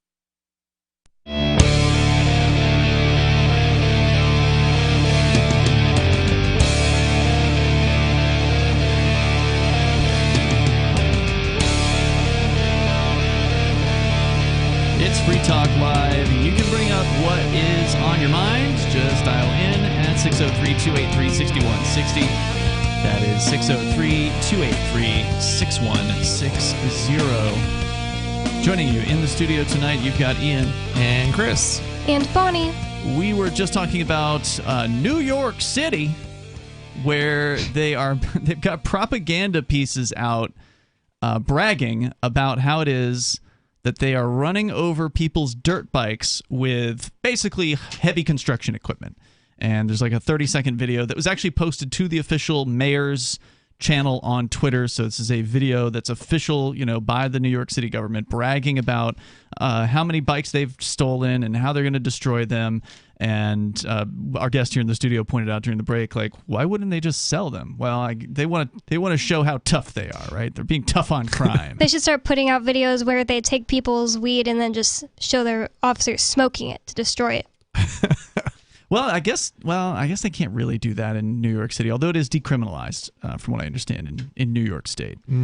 But anyway, there's other news out of New York City, and then we'll get into the psilocybin trial, Bonnie, that you wanted to tell us about coming up here. But since we're talking about New York City, there's a new guy that got elected. So this a-hole that we were just playing the audio of, Bill de Blasio, he's gone, apparently. He was the one that was, lording over New York City during the COVID with all the crazy rules. And, of course, this new guy's not going to repeal any of that stuff. So Nope. don't expect that things are going to all of a sudden get free. It's in New York City. But the interesting thing about the new guy is, for all of whatever his problems might be, he's apparently a supporter of Bitcoin. Oh, yeah. Yeah. And his opponent, actually, in the race, the Republican, so the Democrat guy won. Of course, it's New York City. But the Republican guy was also in favor of Bitcoin. So wait, what? Yeah, you actually had two Bitcoin advocates running for the mayoral seat in New York City. Well, now they can be pro Bitcoin because it's now getting all taxed and everything. Yeah, Bitcoin is definitely, coming into its own, and unfortunately that does mean it is legitimate or being legitimized, and so the more regulations, the more taxes, the more government guys feel comfortable with coming out that they're into it. And so according to Cointelegraph.com's Brian Quarmby reporting that the new mayor-elect Eric Adams is giving his blessing to what is being called New York City Coin.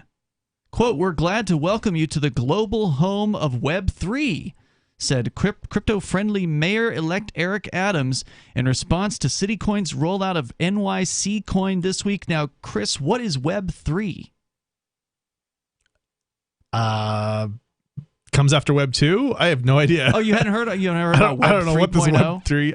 I mean, is that like, I feel like it's a terminology that's been used, but I don't know that there's anything specific technologically speaking about it. Yeah, I've heard the terms. Remember Web 2.0 came about when they were talking about how the old explanation used to be that Web 2.0 was you would interact with the websites more. Like you could post comments. That was like Web active 2.0. content, I think. Yeah. When was that? Like when were people talking about Web 2.0? Yeah, like more than just over a decade ago was There's when. already websites with comments. I don't get That's true. I mean, that is definitely true. But that was sort of what defined what Web 2.0 was. It was more like dynamic content, I think. So like if you clicked on something, you didn't get a whole new web page. It was the same web page, and so it was dynamically loading content in the background. So according to Tim Berners-Lee, who is claimed to be the founder of the World Wide Web, Web 1.0 was the readable phase of the web. We see limited interactions between users. That was sort of described as we, the websites, tell you, the viewer, what is important. Web 2.0 was the writable phase of the web, where users could interact with the site and with each other. So having comment sections was a very early version of Web 2.0, where instead of just reading the news story, the viewers of the site could then post a comment and talk to the other readers about the news story. That's not my recollection of what Web 2.0 meant, but okay. Okay. Well, that's my recollection of it, and that's what this story here. Yeah. I don't know who Tim Berners-Lee is, but this website here There's says so many people he's the guy behind the internet. This is what he said, though. Yeah. No, that's fine. I was going to say, there's so many people that they credit with creating the internet. Lady Gaga's dad is one. I always see that. Like, Lady Gaga's dad created the internet. Yeah. I mean, so it's interesting. The internet is like a bunch of different things, right? Like there's like TCP/IP, and then there's like also like the web, like as in a web browser, right? So and then there's other protocols. So like this is like library. Yeah, exactly. So Web 3.0, according to Berners-Lee, is the executable phase of the web, and here computers can interpret information like humans to then generate personalized content for users. So I don't know exactly what that means. So is that like getting an Instagram ad for a necklace that you saw somewhere else or talked about? All I'm thinking of is ActiveX right now. ActiveX is what? ActiveX. I don't know if you guys remember ActiveX. It's Microsoft, right? Yeah, it was a Microsoft thing back in the day with Internet Explorer, and there was content, and it's like it's Web 3.0. That's what it sounds like. He's almost saying like it's a retooling of that. Yeah, it's like ActiveX 3.0. Like it's the next version of ActiveX, and there is actually something sort of akin to like ActiveX or something called ASM or Web ASM, and it's like basically like running applets in your browser or like Java kind of. So it sounds to me like this New York City mayor-elect, Eric Adams, is just throwing around buzzwords. It's like, Web 3, that's a thing. We're the new home of Web 3. Come on in, New York City Coin. They're set to launch this week. It actually kicked off apparently 2 days ago with the community-led proposal endorsed by the mayor-elect. The New York-focused cryptocurrency is being launched by Citicoins, the same firm that launched Miami Coin, like 2 months ago or something like that? Did you guys recall hearing anything about Yeah, I barely Miami heard Coin? about it and haven't heard any updates, really. I think we covered it on the show, didn't we? We definitely covered it. I didn't know if it was on our show or when Yeah, we did. it was a Friday show, I believe. The project uses the Stacks protocol built atop the Bitcoin blockchain to enable smart contracts and issue its coins. Citicoins tweeted Tuesday that it was activating NYC coin mining this week after Adams stated last week on Thursday that he wanted to have a Citicoin for New York City like Miami. Adams followed that up on Monday by posting that, quote, "We're glad to welcome you to the global home of Web3. We're counting on tech and innovation to help drive our city forward." Because right now they're driving people out who care about freedom, at least. If you're still in New York City and you actually love freedom, you need to really start thinking hard about getting out to New Hampshire, where there's a great little tech corridor in Manchester and Nashua and Concord, from what I understand. Adams was elected as New York City's mayor in November and will take the reins at the start of 2022. The 61-year-old is a strong crypto proponent and has vowed to take his first 3 paychecks in Bitcoin, and has advocated for crypto education to be taught in local schools. He said, quote, "We must open our schools to teach the technology, to teach this new way of thinking," he said on CNN recently. Personally, if I lived in New York City, which is like a parallel universe that wouldn't happen, I would vote against him getting paid in Bitcoin because I don't want to pay the government in Bitcoin. It's something that's actually worth something, you mean? Yeah. Yeah. Yeah. I mean, in order for him to get paid in Bitcoin, that would mean that the government of New York City would actually have to have their own cryptocurrency in hand. I'm sure they've stolen some from somebody somewhere. Good point. Yeah, they probably took some from some drug dealers or something like that. More coming up here. Or maybe the guys with the bikes, the dirt bikes, they stole their Bitcoin at the same time.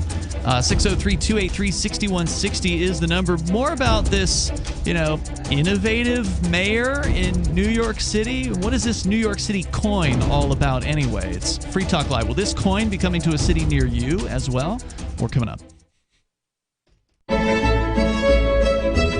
Carl Watner, longtime proponent of a voluntary society, died last December. You may have seen his articles published on his website, voluntarist.com, in his newsletter, The Voluntarist, the Mises Institute, or elsewhere over the last 40 years. His newest book, I Must Speak Out, Volume 2, The Best of the Voluntarist, is now available via Liberty Under Attack Publications. This 430-page second volume spans the years of 2000 through 2020 and includes articles by Carl Watner, Hans Hermann Hoppe, Carl Hess, Benjamin Tucker, George H. Smith, Lysander Spooner, Pete Eyre, Joyce Brand, and many others. I Must Speak Out is for the newly initiated, the veteran voluntarist, or anywhere in between. Buy the book now at libertyunderattack.com/voluntarist. For more great content on building a voluntary society and for Carl's extensive archives, check out voluntarist.com. From Feature Story News in Washington, I'm Simon Marks. President Trump's former top advisor, Steve Bannon, has been indicted on contempt charges and faces arrest. Mr. Bannon and several other figures in Donald Trump's inner circle have ignored subpoenas, compelling them to testify in Congress about the January 6th insurrection on Capitol Hill. NBC's Pete Williams on what happens next. This is now going to be handled like any other criminal case. Steve Bannon will be given a date. He will appear before a federal magistrate to be arraigned. He will enter a plea. And Mr. Bannon's lawyer has indicated his client will surrender to the authorities on Monday. There are several other prominent members of the former president's inner circle who also now face the possibility of contempt charges for similarly failing to comply with congressional subpoenas. In other news, the deadline for a deal at the COP26 climate summit in Glasgow has passed, but negotiations are continuing into the night and could spill over into the weekend. A number of disagreements remain, as FSN's Benji Haya reports from the conference site. The final gavel was supposed to have fallen, yet still no deal. What we have is a new draft agreement and potentially another one to come. In it, a watering down of commitments to end the use of coal and other fossil fuels, but stronger language on how much richer countries should be giving to poorer nations to deal with the impacts of climate change. Funding has long been an area of contention, and in the dying hours of the summit, it remains a key sticking point. Unanimous consensus is required for any agreement. The aim of COP26 was to ensure that warming is limited to 1.5 degrees Celsius this century. The UN fears that target won't be met. Whether that makes this gathering a failure is a worry. Of greater concern, arguably, is the damage that could come to this planet unless world leaders translate their words into action. Benji Haya, Glasgow. The US and China have confirmed that President Biden and President Xi Jinping will hold their first summit meeting on Monday night in the United States, Tuesday morning in Beijing. It will be virtual, and the White House is downplaying expectations for the outcome, with senior officials saying there will be no joint statement issued at the end. Johnson & Johnson has announced plans to spin off its medical devices and consumer products divisions to create two new publicly traded companies. From FSN's business desk in New York, Will Denzelo reports. The split would separate the part of the business that makes household brands like Band-Aids and Listerine mouthwash from J&J's wing that makes and sells medical devices and prescription drugs, including the COVID-19 vaccine. In a statement, outgoing CEO Alex Gorsky said the move will accelerate efforts to serve patients and consumers, drive profitability, and improve healthcare outcomes globally. From bureaus worldwide, this is FSN. Got Telegram? You can follow our channel there and discuss show prep with other listeners at telegram.freetalklive.com.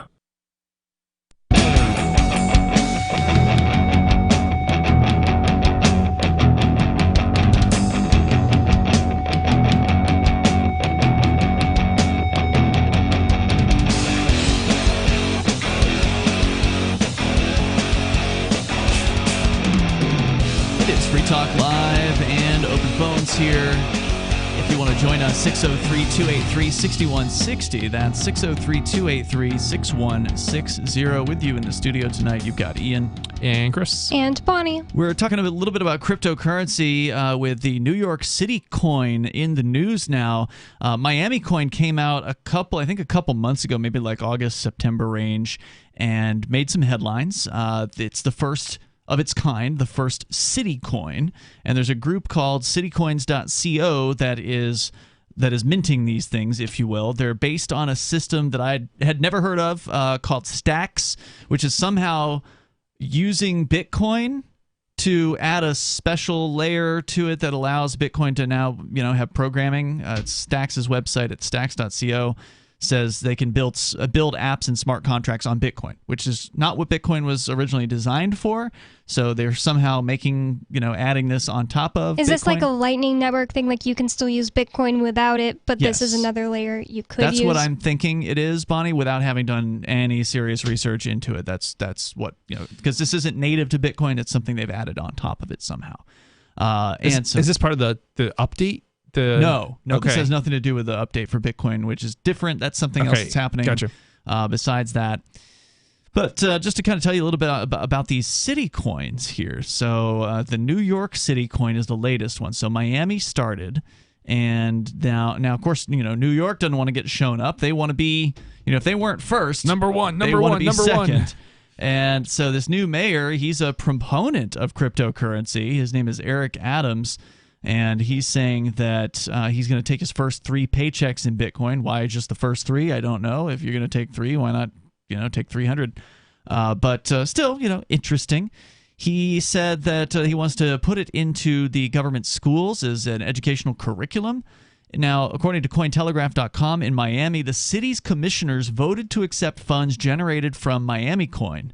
However, Citycoins noted that it has yet to officially partner with New York's government, despite the social media endorsement from Adams. According to the Citycoins website, quote, Citycoins like NYC Coin are grassroots initiatives. As communities grow around Citycoins, they can encourage their mayor to claim the reserved city treasury wallet and begin putting its funds to use. So this isn't an official program of the New York City government. This is something that some group called Citycoins just launched, and they want the New York City government's blessing, of course. So what they're doing is, and according to the site, I did look at it the other day, it's the plan is the miners of this Citycoin, which I'm not sure how they're mining this, if it's on Bitcoin. How do you specifically mine this? The Stacks, the technology, has not connected with my understanding of how Bitcoin works at this point. But somehow you mine these the city coins into existence, and 70% of the mining rewards go to the miners, and 30% goes into a reserve wallet that is dedicated for the city government. And so then Citycoins approaches the city government and says, "Hey, look, we've got this free money here for you. Would you like to accept it?" And they try to get the government to sign on. So the Miami government has done this. It sounds like the mayor wants to do this. Now, he may need the approval of the city council or whatever, but it's basically money that is being poured into the coffers of these cities. It just sounds disgusting to me. The idea of mining crypto, even just 30% of what you're mining for the government, no, it's no terrible. Thanks. Rather just partake in crypto that has nothing to do with the government, doesn't fund the government. What's the value in this? Like, are people taking it, or is it, you mean, can you spend it? Is that what you're asking? Yeah, I mean, like why no would I care about some non-coin basically? So that the reason really why exist? you would care is, first of all, you'd have to be the opposite of Chris. So you'd have to be the Chris that stayed in New Jersey and loves the government. And that the other universe of the opposite you of the Chris, the government lover Chris, the status me. So you're still just as technical, right? Like you're still just as knowledgeable. You run your own computer business, right? Except you're evil Chris who loves the government. You get excited every year to pay your taxes. Yeah, you love the New Jersey government. You go up to New York City all the time because it's such a big government place. If I wanted to give the government money, so that we have better schools and roads and this things. This is new revenue for the government. Then you'd start some mining operation for New York City coin. Somehow I would start taking City coin. No, whether you take it or not doesn't matter. You would just start mining it in order to give the government 30% of the mining rewards that they could then use to arrest people. But how do I steal dirt bikes from people? Where do I get I still don't get it. Like, if I can't make money off it because it's only... Well, you would get 70% of the mining rewards. But 70% of something that's zero is still zero. Well, no, it's the Miami coin's worth like 2 cents right now. Okay. So it's worth more than a Dogecoin. Okay. Look, I don't know if anybody has actually started using this in any meaningful way. Yeah. I haven't done that much digging into Miami Coin, but a bunch of people did get into it as far as buying it and mining it and all that. And I forget what the revenue was from it, but the city's getting, I think it's been a few $1 million worth of revenue from this so far. I can understand this this being something that would be kind of cool and kind of works for I don't know, causes people would want to support, but I don't get it for a government. That's because we can't understand why people like governments, but there are people they're out there, and there are people within the tech community that are government people. They love the government. Definitely. And I don't understand it. There's definitely a lot of libertarian tech people, but there's also another side of tech, and that is the obedient side, the side that worships the state. So this gives them something to get into. And this is something that could take off. Now, as I've said on this topic in the past, if a government actually were to say, we are now going to fund ourselves voluntarily by selling this coin, then I think this is an amazing idea, right? If you could actually stop property taxes. If the city of Keene said tomorrow, all right, no more property taxes, we will collect all of our revenue by selling Keene coin. I mean, this is sort of a good thing, in terms of at least they're not going to be pointing a gun at my head to get money out of me. But at the same time, they'll still do that. They're not lowering taxes. This is extra money on top of the current budget. Oh, man. So it is terrible, from a libertarian perspective. Right. And then I'm thinking, okay, so now they're getting money. It's not even if it's not coming from my pocket, they're still going to be pointing a gun at my head to basically enforce some stupid law. They're taking whatever, just as much money, just as much obedience, just as many dirt bikes. They're doing all of the things that they've been doing, and now they got more money coming in because of New York City coin. Yeah, they do more of it. So the funds, according to the group, can be used to support whatever initiatives the city deems fit. Miami Mayor Francis Suarez has stated the coin's funds will go towards crypto education, funding underprivileged communities, and programs to mitigate the risks of climate change. New York City coin users can mine the coin by forwarding STX tokens into the smart contract on Stacks to receive new City coins tokens, with again 70% of the mining reward going to the users who then lock up and or stake their city coins, according to the story. So that's what you need to know. New York City Coin's now a thing. It started, I think, yesterday or the day before that. And City Coins is moving on to Austin, Texas next, according to their website. So they've got a plan here, and this is something that they're rolling out. I presume they're benefiting from this. I don't know if they're early in on the mining or whatever. Obviously, they're getting some sort of revenue stream from going and pitching these things to cities. But if there actually were a city that promised that they would reduce their city budget by the amount that they got into this coin, I gotta say, I would support that. Because that would be a voluntary way of funding them. Still think it's scary to give the government sound money. Well, that's a good point. Yeah. Let's take away their ability to use violence, and then I'd be all for what you're saying. Right. Yeah, and plus you can't trust them, as far as you can throw them. Exactly. So they say one thing one moment, and then they say something else the next. The number here is 603-283-6160. That's 603-283-6160. Coming up, Bonnie's going to tell us about an epic psilocybin trial that has been the biggest one so far. We'll talk about it on the way, and you can bring up what's on your mind here on Free Talk Live. The Shire Free Church offers a sanctuary to those seeking an escape from state churches. The Shire Free Church is an interfaith, diverse group of people that may not share identical theological beliefs. As a member in or minister of the Shire Free Church, you are a sovereign individual and may be the faith of your choice. We don't claim to have all of the answers. We are open to all peaceful people. We want to learn from each other. What unifies the Shire Free Church and its diverse members is peace, love, and liberty. There are many paths to God, one for every individual. The Shire Free Church does not define a specific path beyond those parameters that must be your foundation. Peace as your way, love as your guide, and liberty as your light. Learn more at church.shiresociety.com.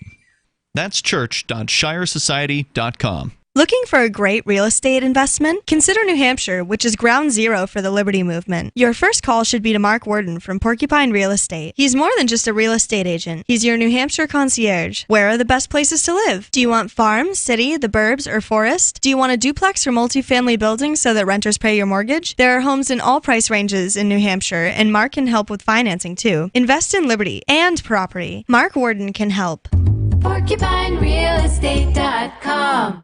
Tired of cancel culture? Sick of mega tech corporations holding an axe over your head? Join the LRN.FM Matrix chat server. It's self-hosted, so no one else can tell us what to do or say. Don't like the existing channels? You can make your own. You can even connect into some of our channels from other Matrix servers. It's federated. For the full LRN.FM Matrix experience, though, you should join our server via the step-by-step instructions at chat.lrn.fm. Chat.lrn.fm.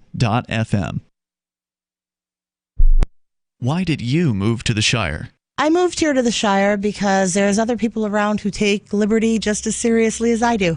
I moved to the Shire because I saw videos of people challenging authority and thought that I could get support myself. It called to me, like, do this, right now. I wanted to be around people like me who got it, and once I got here, I knew there was nowhere else that I wanted to be. I've always wanted to change the world, so I moved to the Shire to join people who were actually working towards doing the same thing.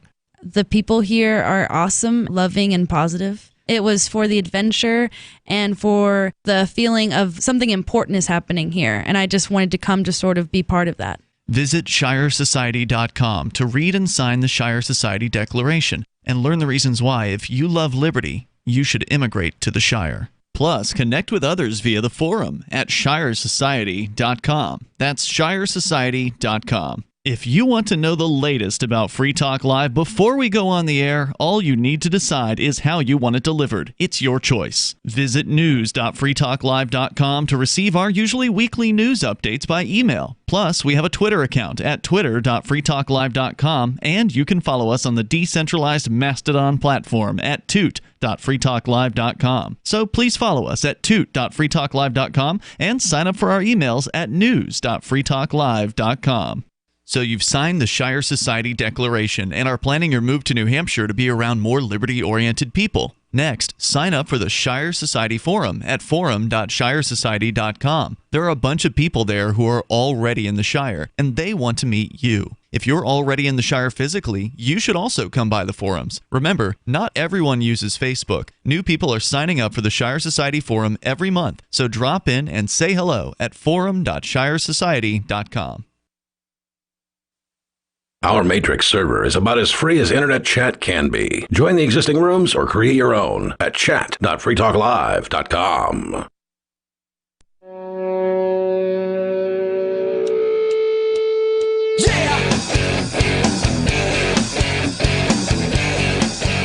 This is Free Talk Live. If you want to join us, you can. The number is 603-283-6160. That's 603-283-6160. In the studio with you tonight, you've got Ian. And Chris. And Bonnie. Also want to say thank you to Rick Hall. Rick is a silver amp. He's joined the new Amps Patreon that we launched, I don't know, like a month ago now, I think, at this point. So thank you, Rick, for coming on board and making the move over from our old AMP program. We had to blow up our old website, and with that went the old AMP system. So we just launched a Patreon to make it easy, since our credit card provider also blew up our account at the same time that we blew up the website, just by total coincidence. And so check out our Patreon over at amps.freetalklive.com. Rick is a silver amplifier, which means he's doing $5 a month. We definitely appreciate the support. It's amps.freetalklive.com. That takes you right over to the Patreon. Now, actually, you asked a question during the break there, Bonnie, about like local currencies. Was there ever a local version of the dollar or something like that, right? And I came back with an example of something, because we've been talking about the New York City coin and the Miami coin, which are basically cryptocurrency. They appear to be tokens. It's not really clear to me exactly how they are piggybacking on the Bitcoin blockchain, but somehow they are through a group called Stacks, or technology or protocol or something called Stacks. And so now you actually have a much more decentralized form of a city-based currency out there, with Miami coin being the first and New York City coin just starting this week. But back in the early 1990s, in 1991, the Ithaca Hour began. And neither of y'all had heard about this, right? Ithaca Hour? Oh, yeah, I've heard. You have heard about it? Yeah, I definitely have heard about it. Okay. So essentially what it was, and whether it still exists to any extent is hard to ascertain, because as I understand it, the founder has passed away at this point. But the guy who created this, he was probably a lefty. He wanted people to keep the money in the keep money in the community, right? And there's nothing inherently wrong with that idea. Although that said, if I can get a better deal on something outside of the community, I'm not going to pay twice as much just, for the convenience of going down the street. Right? So there's a certain level at which I would pay for convenience. Would you pay twice as much? Yeah, in certain circumstances, I probably would. If I want a bottle of water on a hot day at a carnival, I'm talking about like a significant I ain't going to go to the grocery store. I'm talking about a significant purchase, right? Like you're going to buy something big. You're going to pay big ticket item. Yeah, I'm probably going to be a little bit more. Like if you could get it delivered to your door for half the price. Yeah, and it's the same probably. So it doesn't always make sense to buy local, but I can understand why people are interested in that. And there's nothing wrong with wanting to support your neighbors and all that. So he launched the thing called the Ithaca Hour, which basically was supposedly tied to an hour's worth of work. And he recruited local businesses to not only accept the Ithaca Hour, but also to offer their employees to be paid in the Ithaca Hour. And if I recall correctly, there was like a discount that you would get. If you went to local stores and you paid with the Ithaca Hour, you might get like 5 or 10% off or something like that. But how come the government didn't come and destroy it like they did with the Liberty dollar or whatever? Because the Ithaca Hour was the U.S. dollar. It was just a reissuing of it, a localized version of it, essentially. So he got the government to issue them? No. He was literally printing them out. But I don't get it. Then how is it the dollar? Because it was backed by $10, essentially. The Ithaca Hour was worth $10 when you went to, I think he actually even had some of the local banks that were exchanging them for people. So you could go and get a, $10 bill in exchange for the Ithaca Hour, as I understand the system. So that essentially did mean that it was the dollar, whereas the Liberty dollar, it went down because they were alleging that the Liberty Dollar founder, and for listeners that don't know, the Liberty Dollar was a 1 ounce of silver. They actually had a physical product, but they also issued warehouse receipts, so you could have a piece of paper that entitled you to the 1 ounce of silver that was in a warehouse somewhere, basically. And the U.S. government didn't like that because it used the term dollar. Ithaca Hour didn't, right? It was just the Ithaca Hour. The U.S. government called the Liberty Dollar counterfeiting because it used the Statue of Liberty. They called it a coin or whatever. I mean, it just sounds so crazy though too, because it's like, okay, do Canadian dollars not exist? Do Australian dollars not exist? Like this idea that the dollar is somehow can only be the U.S. dollar is just absurd. It was absurd, and what they did to Bernard von Nothaus and the Liberty Dollar is absolutely terrible and awful. And we covered that in great detail in 2007 when that raid happened. Oh yeah, for sure. But ultimately, the Canadian dollar is a quote unquote sovereign territory dollar, right? So they've got their own territory and they've got dominion, and so they can't stop you from using the Canadian dollar, obviously, but it's not going to really, most stores aren't going to accept them in the United States. So the Ithaca Hour wasn't like a threat to the U.S. money system in the same way that the Liberty Dollar was. So that's why they went after the Liberty Dollar. That's why they hate Bitcoin, because these are also actual threats to the U.S. dollar. Whereas the Ithaca Hour was kind of like a come along. It was complement, if you will, to the dollar. It exists alongside of the U.S. dollar and exists because of the U.S. dollar and is exchangeable for the U.S. dollar. So it ultimately wasn't a threat in any way, shape, or form because it was just another way for people to get paid in dollars. Does that make sense? Yeah. So what happened, though, was they, according to the Wikipedia article, the Ithaca Hour notes can be found. In recent years, though, they have fallen into disuse because the founder of the system, Paul Glover, moved out of the area. Okay, so maybe he is still alive. He's just not there anymore. While in Ithaca, the man, Glover, had acted as an evangelist and a networker for the hours, helping spread their use and helping businesses find ways to spend the hours that they had received. What's even this is what I guess has been in my subconscious, and I've just put my finger on what's annoying about this. What is even the benefit of using Ithaca Hour instead of a dollar? Like with the crypto, obviously I see, oh yeah, you get out of the system. With gold, it's like you have something that's actually worth something. What is the value of using an Ithaca Hour instead of $10? The idea was, and this is why it's sold in a lefty town like Ithaca, was you're helping keep the money in the community.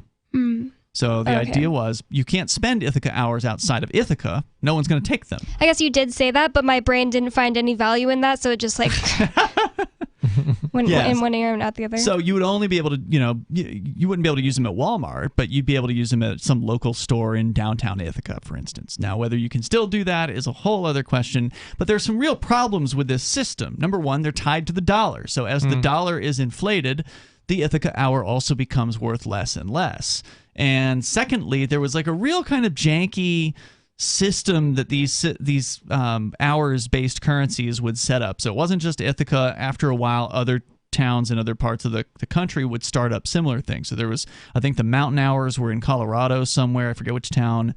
Then there was the Berkshires, which was in the Berkshire Mountain area in western Massachusetts. So these are two that I'm aware of. There's probably more. But these people were just basically like printing these things out, and then they would issue them to local businesses who would like, oh, are you willing to start accepting the Ithaca hour?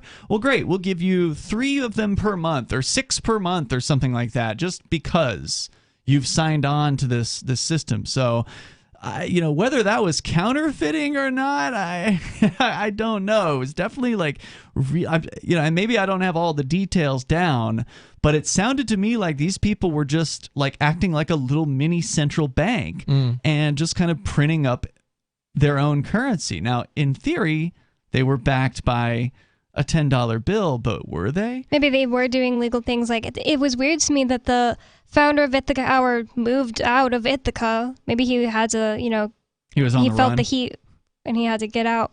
Yeah, I don't know. I don't know how long you kept it going. It's kind of interesting because it's sort of like you don't necessarily have to have one-to-one backing, and it's if you want to kind of print your own money, as long as you have to have enough to satisfy the orders. Right. If somebody wants to turn in their fake currency, so to speak, or whatever, their own fiat currency, you just have to have enough dollars in your account to cover whatever the demand is for turnover. Yeah. And then you can, you're effectively devaluing. If people actually knew that there wasn't enough. That's right, but they wouldn't U.S. dollars to cover your own fake currency, kind of. So if the issuer was honest, then it's fine. Right. Then you're just losing as the dollar inflates. But if the issuer was not honest, then then again, people still accept U.S. dollars and they're printing them. So I don't know. This might not be such a bad thing. Yeah. Again, it's old money at this point. It's an old concept. Now that we have cryptocurrencies, these things are going to go by the wayside if they still exist in any shape or form. But that's, it's kind of an interesting history. The number here is 603-283-6160. If you've ever used one of these hours currencies, you want to weigh in, you can join us. Coming up, we'll talk about drugs with the psilocybin trial on the way. The new 4th edition of Healing Our World, The Compassion of Libertarianism, will take your understanding of liberty to a deeper level and has over 1,300 updated references, new cartoons, and a foreword by Dr. Ron Paul. With discounts for multiple book purchases, the 4th edition of Healing Our World is a great gift for the liberals, pragmatists, environmentalists, and Christians in your life who think libertarianism is cold-hearted. Get yours today at healing.freetalklive.com and use promo code FTL for a $5 discount. When a lunar observatory detects a radio broadcast originating from Proxima Centauri, the nations of Earth discover their first contact with an alien race may also be their last. With the Proximans facing an extinction-level disaster, Earth must choose between sending a ship on a multi-year journey or allowing nature to take its course. Saving Proxima, a hard science fiction thriller by Travis S. Taylor and Les Johnson from BaneBooks.com. Are you tired of your taxes funding endless occupations around the world? Antiwar.com is run by people who understand that wars abroad become wars at home, wars on our freedoms. Antiwar.com is dedicated to bringing you the latest in news, views, interviews, and reviews from the top movers and shakers in the anti-occupation movement. Antiwar.com has it all, from thorough foreign policy analysis to interviews with whistleblowers who used to run the military-industrial complex. Anti-war, pro-free market. That's antiwar.com. There are lots of ways to listen to Free Talk Live. Our podcast has been around since podcasts began, and now the FTL feed is loaded with content besides our full show archives. Did you know that we make it easy for you to customize your podcast subscriptions? We have different feeds, one that includes only our full shows, one with just the Daily Digest, and our main feed that includes everything. You decide what you listen to. It's quick and easy to customize your feeds at feeds.freetalklive.com. That's feeds.freetalklive.com. You're listening to the live edition of Free Talk Live. Hour number 3 is next after the news here on the Liberty Radio Network at LRN.FM. From Feature Story News in Washington, I'm Simon Marks. President Trump's former top advisor, Steve Bannon, has been indicted on contempt charges and faces arrest. Mr. Bannon and several other figures in Donald Trump's inner circle have ignored subpoenas, compelling them to testify in Congress about the January 6th insurrection on Capitol Hill. NBC's Pete Williams on what happens next. This is now going to be handled like any other criminal case. Steve Bannon will be given a date. He will appear before a federal magistrate to be arraigned. He will enter a plea. And Mr. Bannon's lawyer has indicated his client will surrender to the authorities on Monday. There are several other prominent members of the former president's inner circle who also now face the possibility of contempt charges for similarly failing to comply with congressional subpoenas. In other news, the deadline for a deal at the COP26 climate summit in Glasgow has passed, but negotiations are continuing into the night and could spill over into the weekend. A number of disagreements remain, as FSN's Benji Haya reports from the conference site. The final gavel was supposed to have fallen, yet still no deal. What we have is a new draft agreement and potentially another one to come. In it, a watering down of commitments to end the use of coal and other fossil fuels, but stronger language on how much richer countries should be giving to poorer nations to deal with the impacts of climate change. Funding has long been an area of contention, and in the dying hours of the summit, it remains a key sticking point. Unanimous consensus is required for any agreement. The aim of COP26 was to ensure that warming is limited to 1.5 degrees Celsius this century. The UN fears that target won't be met. Whether that makes this gathering a failure is a worry. Of greater concern, arguably, is the damage that could come to this planet unless world leaders translate their words into action. Benji Haya, Glasgow. The US and China have confirmed that President Biden and President Xi Jinping will hold their first summit meeting on Monday night in the United States, Tuesday morning in Beijing. It will be virtual, and the White House is downplaying expectations for the outcome, with senior officials saying there will be no joint statement issued at the end. Johnson & Johnson has announced plans to spin off its medical devices and consumer products divisions to create 2 new publicly traded companies.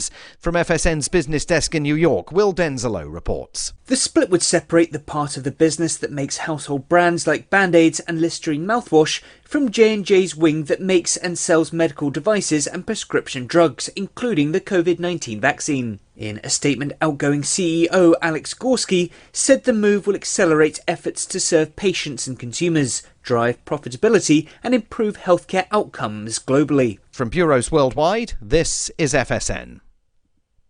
With FSN Spotlight, I'm Simon Marks. Today, the legacy of F.W. de Klerk, the last apartheid-era president of South Africa, who died this week at the age of 85. He's remembered here by Lord Robin Rennick, the former British ambassador to South Africa. Without him, South Africa was heading for civil war. The situation was getting worse all the time. The most brutal methods were being used to suppress black South African opposition under an extremely unpleasant dictatorial president called P.W. Botha. And many people didn't believe that he would do what he then proceeded to go on and do. F.W. de Klerk removed every single apartheid law. He also set the country irreversibly on course for one person, one vote. He told me that unless he achieved one person, one vote for his country, he felt that he would never be able to look all his countrymen in the eye again. And the same with his international counterparts. Not everyone gives de Klerk all that credit. Civil rights activists argue that until the 1980s, he was a willing supporter of the apartheid regime. But it was his decision to end the nation's shame that set the stage for Nelson Mandela to succeed him. The main news again. President Trump's former top advisor Stephen Bannon has been indicted on contempt of Congress charges and will surrender to the authorities on Monday. The deadline for a deal at the COP26 climate summit in Glasgow has passed, but negotiations are continuing. And Johnson & Johnson is spinning off its medical devices and consumer products divisions to create two new publicly traded companies. There's more from us on Twitter @FeatureStory. And that is the latest Feature Story news. Simon Marks reporting. Gilman's Hardware is a local business with a very special story. Although small and family-owned, the storefront operation has managed to consistently exploit and debase its workers just as if they were members of a giant multinational corporation. From the moment I started the store 6 years ago, I wanted to make sure that every employee here at Gilman's felt like they were nothing more than a cog in a giant machine, just as if they had worked at one of our larger corporate competitors. Den Blaker said that despite having only 10 employees and a single location, he's managed to implement a number of unique policies to significantly reduce employee morale, including forbidding sales clerks to sit down during lengthy shifts, reducing their number of days with paid time off, and insisting on humiliating pat-downs during lunch breaks to ensure they never felt like trusted or valued employees. Other small businesses might have given me benefits or, let me take a day off. But everyone here at Gilman's does their best to treat you like you're a totally replaceable tool for generating profit. This is the Onion News Network.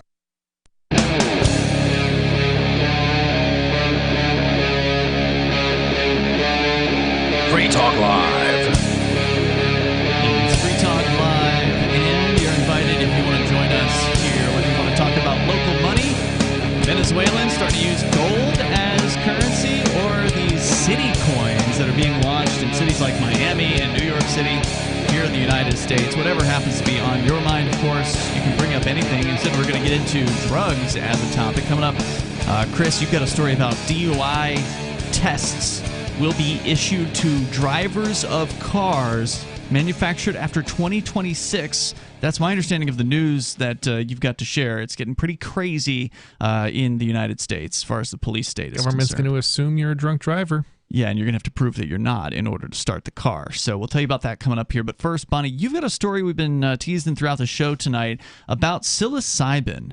And for listeners that don't know, that's the active ingredient in psychedelic mushrooms. It's an entheogen, meaning the god within. And there's been a lot more attention in recent years, specifically the last 2 decades, roughly, more so in the last 10 or 15 years, looking at things like entheogens, like LSD or psilocybin, peyote, DMT. These are things that have been previously called psychedelics. But the newer, more, with it terminology is entheogen. And so there's been a big study. Now, there have been smaller studies that have been done to this point looking at the use of these drugs when it comes to things like PTSD, which is, of course, pretty serious, especially when it comes to people that have been in the military and, been involved in killings and bombings and things like that. Other people in various different traumatic circumstances. So looking at PTSD, looking at drug addiction, that these drugs that have been prohibited for so many decades in the United States actually might be really good at helping people solve their problems. Yeah, and the thing about it is the government shouldn't even have the ability, any type of power to schedule it, because it's not something that was created by man. It's just plants and fungi. And when you say schedule it, you're referring to the federal government's schedule of substances on which Schedule 1 includes things like marijuana and heroin, which, according to the federal government, Schedule 1 substances have no recognized medical use, which, of course, completely ignores the fact that cannabis has been available in more than, 36 states or something like that for medical use for it's more like they have no federally recognized medical use. That's what I'm saying. Yeah, the federal government will not recognize the medical usage of this medicine. And it's kind of funny because it's not even government, because state governments certainly recognize it, and certainly other countries' governments recognize it. Yeah. So, well, this from STAT, their health. I guess it's called STAT Health. Largest psilocybin trial finds the psychedelic is effective in treating serious depression. Eagerly awaited results of the largest ever study of psilocybin were announced Tuesday, with Compass Pathways revealing that the psychedelic drug was highly efficacious as a therapy for treatment-resistant depression. Still, the company's stock price dropped. Treatment-resistant depression. So not just depression, but depression that is so bad that it absolutely cannot be dealt with by the standard depression treatments, but then they bring in psilocybin and it works. Yep. So this is the worst kind of depression. Still, the company, so Compass Pathways, the company's stock price dropped 16.4% by the close of trading, perhaps because of safety concerns among investors. Wow. Wait, what? I guess investors were like, what? You guys are... Why would it go down if you have success? It doesn't make any sense. It's just the stigma. There's a huge stigma. For one thing, it's calling things like psilocybin or peyote or ayahuasca, calling those things drugs. There's a stigma with that. Sure. It's not man-made. It's not the same thing as heroin.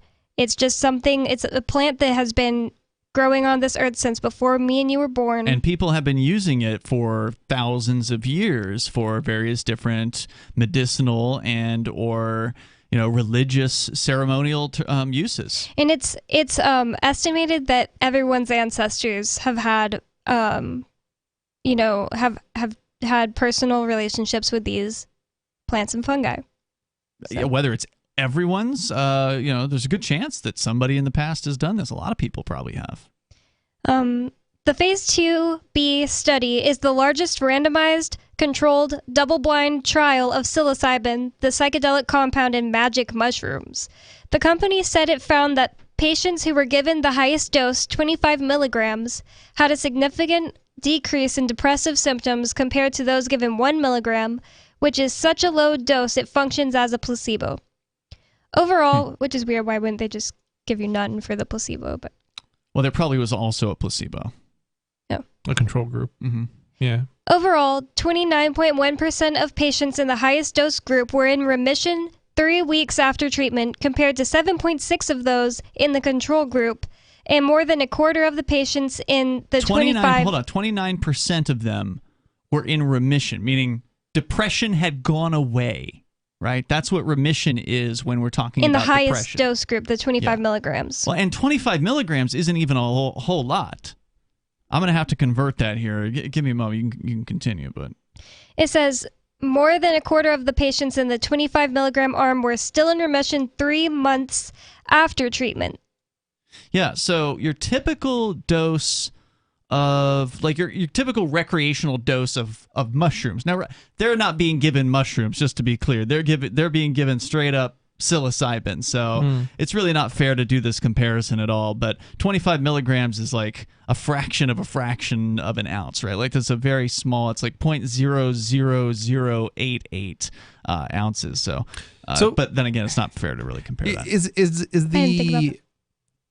Is this a situation where you take the drug and then it goes away and you can stop taking it, or is it something where you're continuing to take it? As I understand it, and your story may address this, Bonnie. I don't know. I haven't read it, but As I understand it from the previous studies that have been done, which again are smaller sample sizes than this one, the people who take just one dose, and it's usually in a therapeutic setting, so they're not just taking a dose of mushrooms and going to a party or something like that. They're in a setting with a therapist and they're discussing whatever their issues are.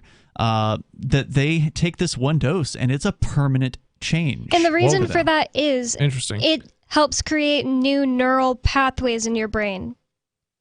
Okay. Instead of something. So it's like your brain is able to address things in a different way that it has never done before. Yep. Basically. Like Paul Stamets, he's a huge person who advocates for using psilocybin.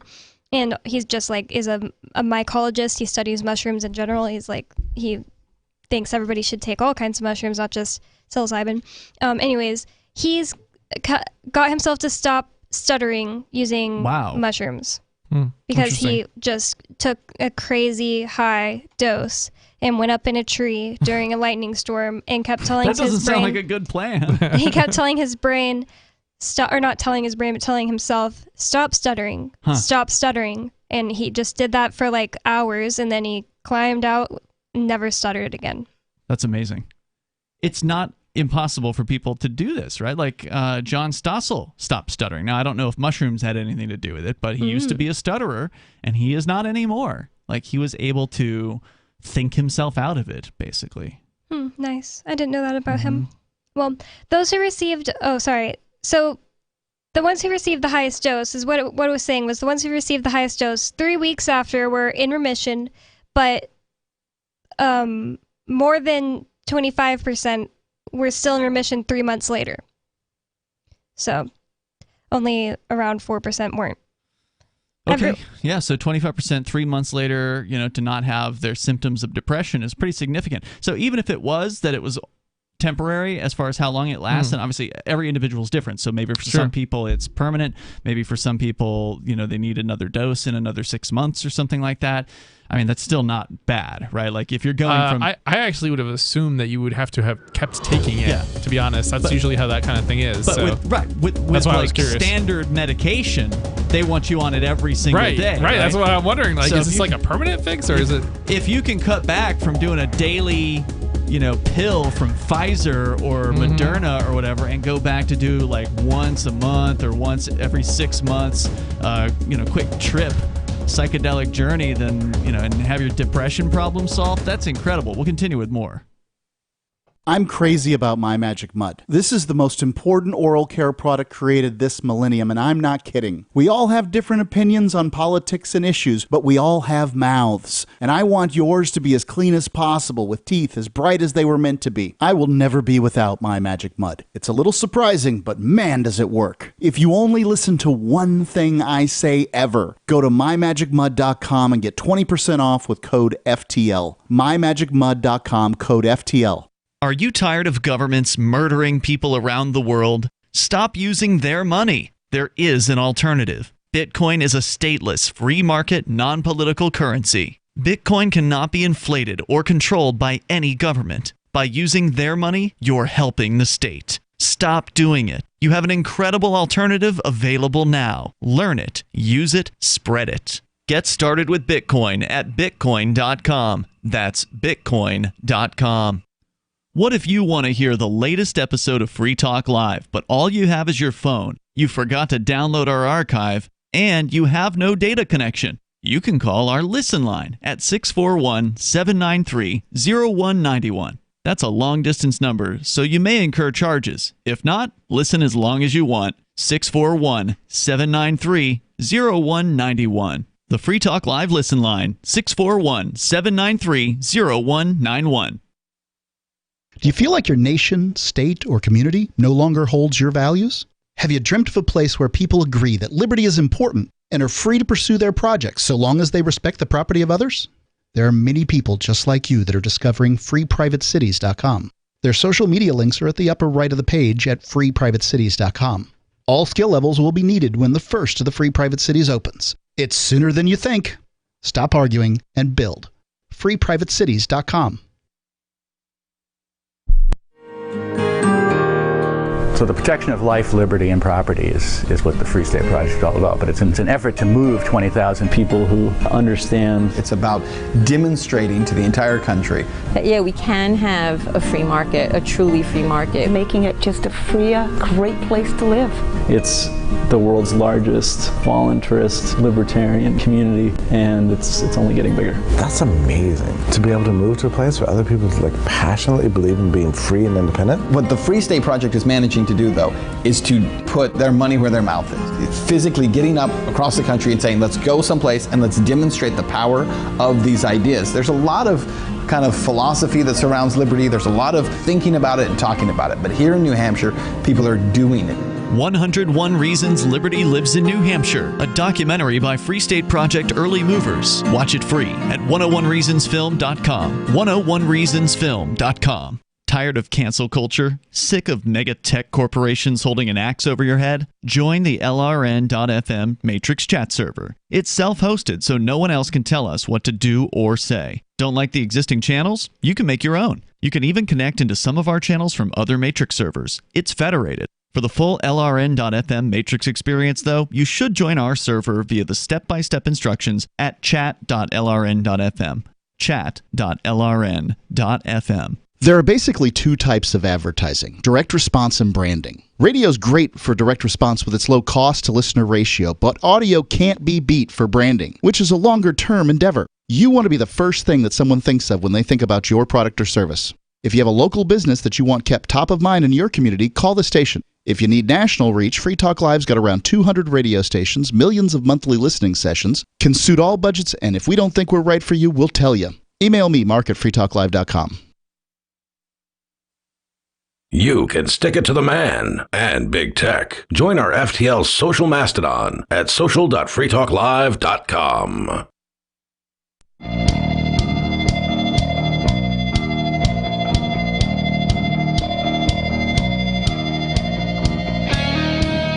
Free Talk Live. You can bring up what you want here. We're going to continue on more of this record-setting trial of psilocybin, the active ingredient in psychedelic mushrooms, on PTSD. Oh, no, sorry, not PTSD. It was depression. Yes. Although they have been looked at for PTSD, and they're helpful there, too. The number, if you want to join us, 603-283-6160. That's 603-283-6160. We're doing a BitBox giveaway. What is the BitBox? It is a 100% open source hardware wallet for your cryptocurrency, like Bitcoin and Ethereum as well. You can go to box.freetalklive.com to learn more about the BitBox and get 5% off by using code FTL when you place your order. You can also enter our giveaway. We're giving one away here on Free Talk Live, and all you have to do is follow these instructions. So first, subscribe to our Odyssey channel at video.freetalklive.com. And maybe you're already subscribed, in which case you've already done that step. Then take a screenshot of your subscription, some part of the screen that shows that you're subscribed, and send it to Aria via our social media server, which you can find over at social.freetalklive.com. So if you're not over on our social media server yet, you do need to have an account set up over there, and then just tag Aria in a post of your screenshot and of you'll you following us. Immediately follow Aria, so you know which account is her. Correct. I think it's at Aria, if I recall correctly, but you can go check it out over at social.freetalklive.com. We'll choose a random winner on an upcoming episode of Freer Talk Live, our internet-only after show. But again, go to video.freetalklive.com and grab your screenshot of your subscription to our channel and post it. Tag Aria at social.freetalklive.com. And again, you can just go to box.freetalklive.com to get your own anytime you want with code FTL to get 5% off. Again, this hardware wallet is special because it is completely open source and very, very cool. Neat design. Bonnie, you've used it. It was pretty easy, right? Easy and cute. I like it. And it was your first time using any kind of hardware wallet. Yep. Right. So we go on here. More from your story in just a moment, Bonnie, but we do have Drake on the line calling from Colorado. You're on Free Talk Live, Drake. Ian, Bonnie, Chris, you got me? Hey, we got you loud and clear. Go ahead. Thanks for taking my call. Hey, I called last Friday, talked to you guys about a relationship advice philosophy question, and I wanted to say, Bonnie, I think your advice worked because I'm picking her up now, and we're going out on the town. So I wanted to say thank you. Wow, awesome. What did you do differently? I took your advice. It's kind of something that I was thinking about, being like an open tab in her mind. And, it's just so easy these days to share something silly or funny on social media. Texting is kind of too direct. But, yeah, that's kind of what my game plan was. So thanks. Well, congratulations. So hold on. You just want to make sure I'm clear on what happened. Last week you called in. There's a girl you've been interested in dating. She's just been kind of like a friend of yours, but she herself has sort of crossed the touch barrier. You mentioned that she like held your hand while you were walking her home from a recent hangout or whatever. And so Bonnie and I were, our thought was, well, why don't you just ask the girl out? I mean, what are you waiting for here? And we encouraged you to do it quickly. Are you saying you didn't directly ask her out? You just posted something on social media? I'm not clear on what you're saying. Oh, no, just being, like Bonnie said, being an open tab, communicating, kind of, we hung out last weekend, and I asked her to go to this concert, so. And that's where you're going tonight? Nice.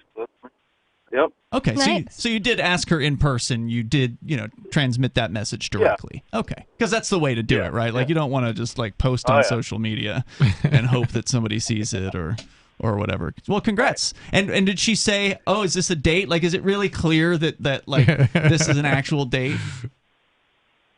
Maybe I'll call back next week and let you know. It's official, right? All right. So you're in Colorado. Do you want to tell us like what part of Colorado you're in? The Denver area. And then I had a question for you. Where can I go, or do you know what radio stations Free Talk Live is on out here, if any? We're not in the Denver area. What's the one in Cortez? I know it's way far away. Which is nowhere near where you are. Cortez, we're on KVFC. That's the only station we have in Colorado at this time, unfortunately. So I wish we had more. The thing that listeners can do in any given area, if we're not on the air, is to contact your local talk radio stations and ask them real nicely to carry some Free Talk Live. So the reason I asked you where you were calling from is like you're in Denver. Is this going to be a vaccination-only concert? Are there going to be masks required, or is this going to be like a cool venue where you can actually like see the person you're on a date with? It's kind of hit or miss. It's interesting. I think the different artists kind of have say over it, and if they don't care or don't say, I think the venue kind of has the say. But I've been to what they call the Pepsi Center. I think it's a different name now, but it's the big venue downtown. Went to see like a country artist, and it was no vax. But you go to like Red Rocks, and you're pretty much going to be asked for it. So it just kind of depends. So you don't know. You're going to show up at this concert tonight, and you have no idea what they're going to require? This is a $8 concert. It's more of a dive bar than a concert. Okay. So you should be good to go then. Yeah, nothing requiring. All right, cool. Well, hey, man, anything else you want to share tonight? Well, I had a question. What on the psilocybin you guys are talking about? Yeah. Don't SSRIs effectively block psilocybin, or am I mistaken? I'm not sure about that. I know that if you're on an SSRI, which is an antidepressant, like the typical pill you would get, I know you can't take ecstasy because your brain would essentially like not be able to handle the amount of serotonin being released, something like that, and you could die. So I don't know if you're on an SSRI and you don't like wean yourself off of it with a doctor, then it might not be safe to just take some psilocybin, because psilocybin is a natural occurring chemical in a fungus, but I don't know if it can affect you crazily like that. I have no idea. You should ask your doctor. That would be something to. Yeah, you definitely would want to ask your doctor that particular question. That's I want to say seek question. Legal advice, but seek medical advice. Yeah. Hey, thanks for the call tonight, Drake. Good luck, and glad Bonnie's advice worked for you, man. Appreciate it. The number here is 603-283-6160. If you've got a question for Bonnie about whatever, you want some relationship advice, she's welcoming those calls. Yep, I'm really good at relationship advice, and now I have my first success story. Nice job. So 603-283-6160. Bonnie, you were telling us about magic mushrooms, specifically psilocybin, the active ingredient, and I was saying 25 milligrams. It doesn't sound like a lot, but then I went and I did a little bit more research on it, and actually, yes, according to psychedelictimes.com, In another test, they talked about doing 30 milligrams of psilocybin per 70 kilograms. So that's about 155-pound person. 30 milligrams is considered about a 5-gram dose of mushrooms, and that's more than an eighth of mushrooms. That's a very strong dose. So 25 milligrams is a strong dose of mushrooms. Okay. So so that's what they were using in the study that you were talking about, and you're going to continue because there's more here. And where is this published, by the way? What's the it's called site? STAT, S-T-A-T. Stat.com? I can't see it right now. Oh, statnews.com. Statnews.com. More on the largest ever study on psilocybin used to treat depression. Coming up here, 603-283-6160. If you want to weigh in, maybe you've had some amazing experiences with entheogens treating your maladies. This is Free Talk Live. And now, time for something totally different. Intercoin is a project that's working to make crypto mainstream. We use the power of smart contracts to help any community in the world launch their own cryptocurrency. Ever wanted to release your own coin or build your own app to grow your business? Intercoin's team builds apps that have reached 9 million people around the world. And now it's time to help make a real social impact in your local community. Go to intercoin.org and join the movement. That's intercoin.org. You know, when we first started Intercoin about 3 years ago, we had a big vision to help every community in the world have access to the same tools that large states and federations do, to hold local elections on the blockchain, to have their own local currency, shop local, hire local, and help fight the forces of globalization that have decimated some of these communities. Go to intercoin.org and join the movement. From Feature Story News in Washington, I'm Simon Marks. President Trump's former top advisor, Steve Bannon, has been indicted on contempt charges and faces arrest.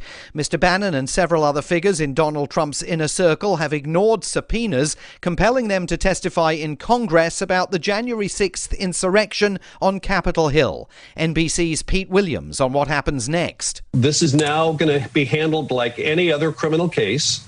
Steve Bannon will be given a date. He will appear before a federal magistrate to be arraigned.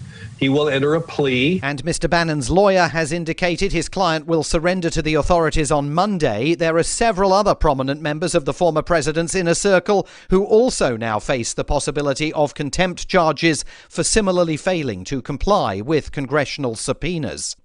In other news, the deadline for a deal at the COP26 climate summit in Glasgow has passed, but negotiations are continuing into the night and could spill over into the weekend. A number of disagreements remain, as FSN's Benji Haya reports from the conference site. The final gavel was supposed to have fallen, yet still no deal. What we have is a new draft agreement and potentially another one to come. In it, a watering down of commitments to end the use of coal and other fossil fuels, but stronger language on how much richer countries should be giving to poorer nations to deal with the impacts of climate change. Funding has long been an area of contention, and in the dying hours of the summit, it remains a key sticking point. Unanimous consensus is required for any agreement. The aim of COP26 was to ensure that warming is limited to 1.5 degrees Celsius this century. The UN fears that target won't be met. Whether that makes this gathering a failure is a worry. Of greater concern, arguably, is the damage that could come to this planet unless world leaders translate their words into action.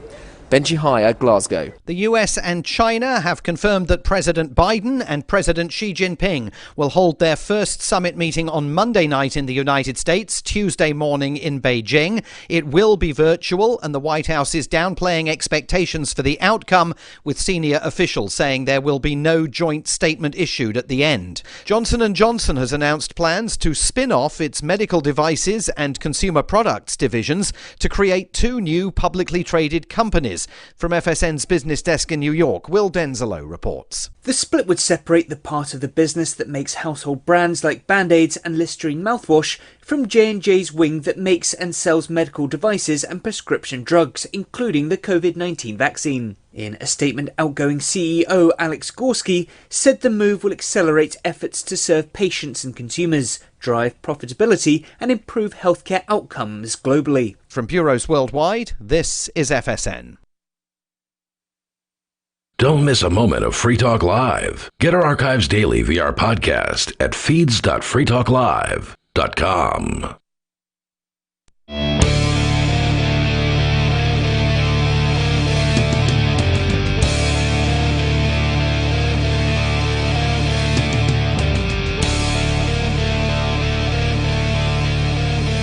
It is Free Talk Live. You may join us here if you want. The number is 603-283-6160. 603-283-6160. Joining you tonight, you've got Ian.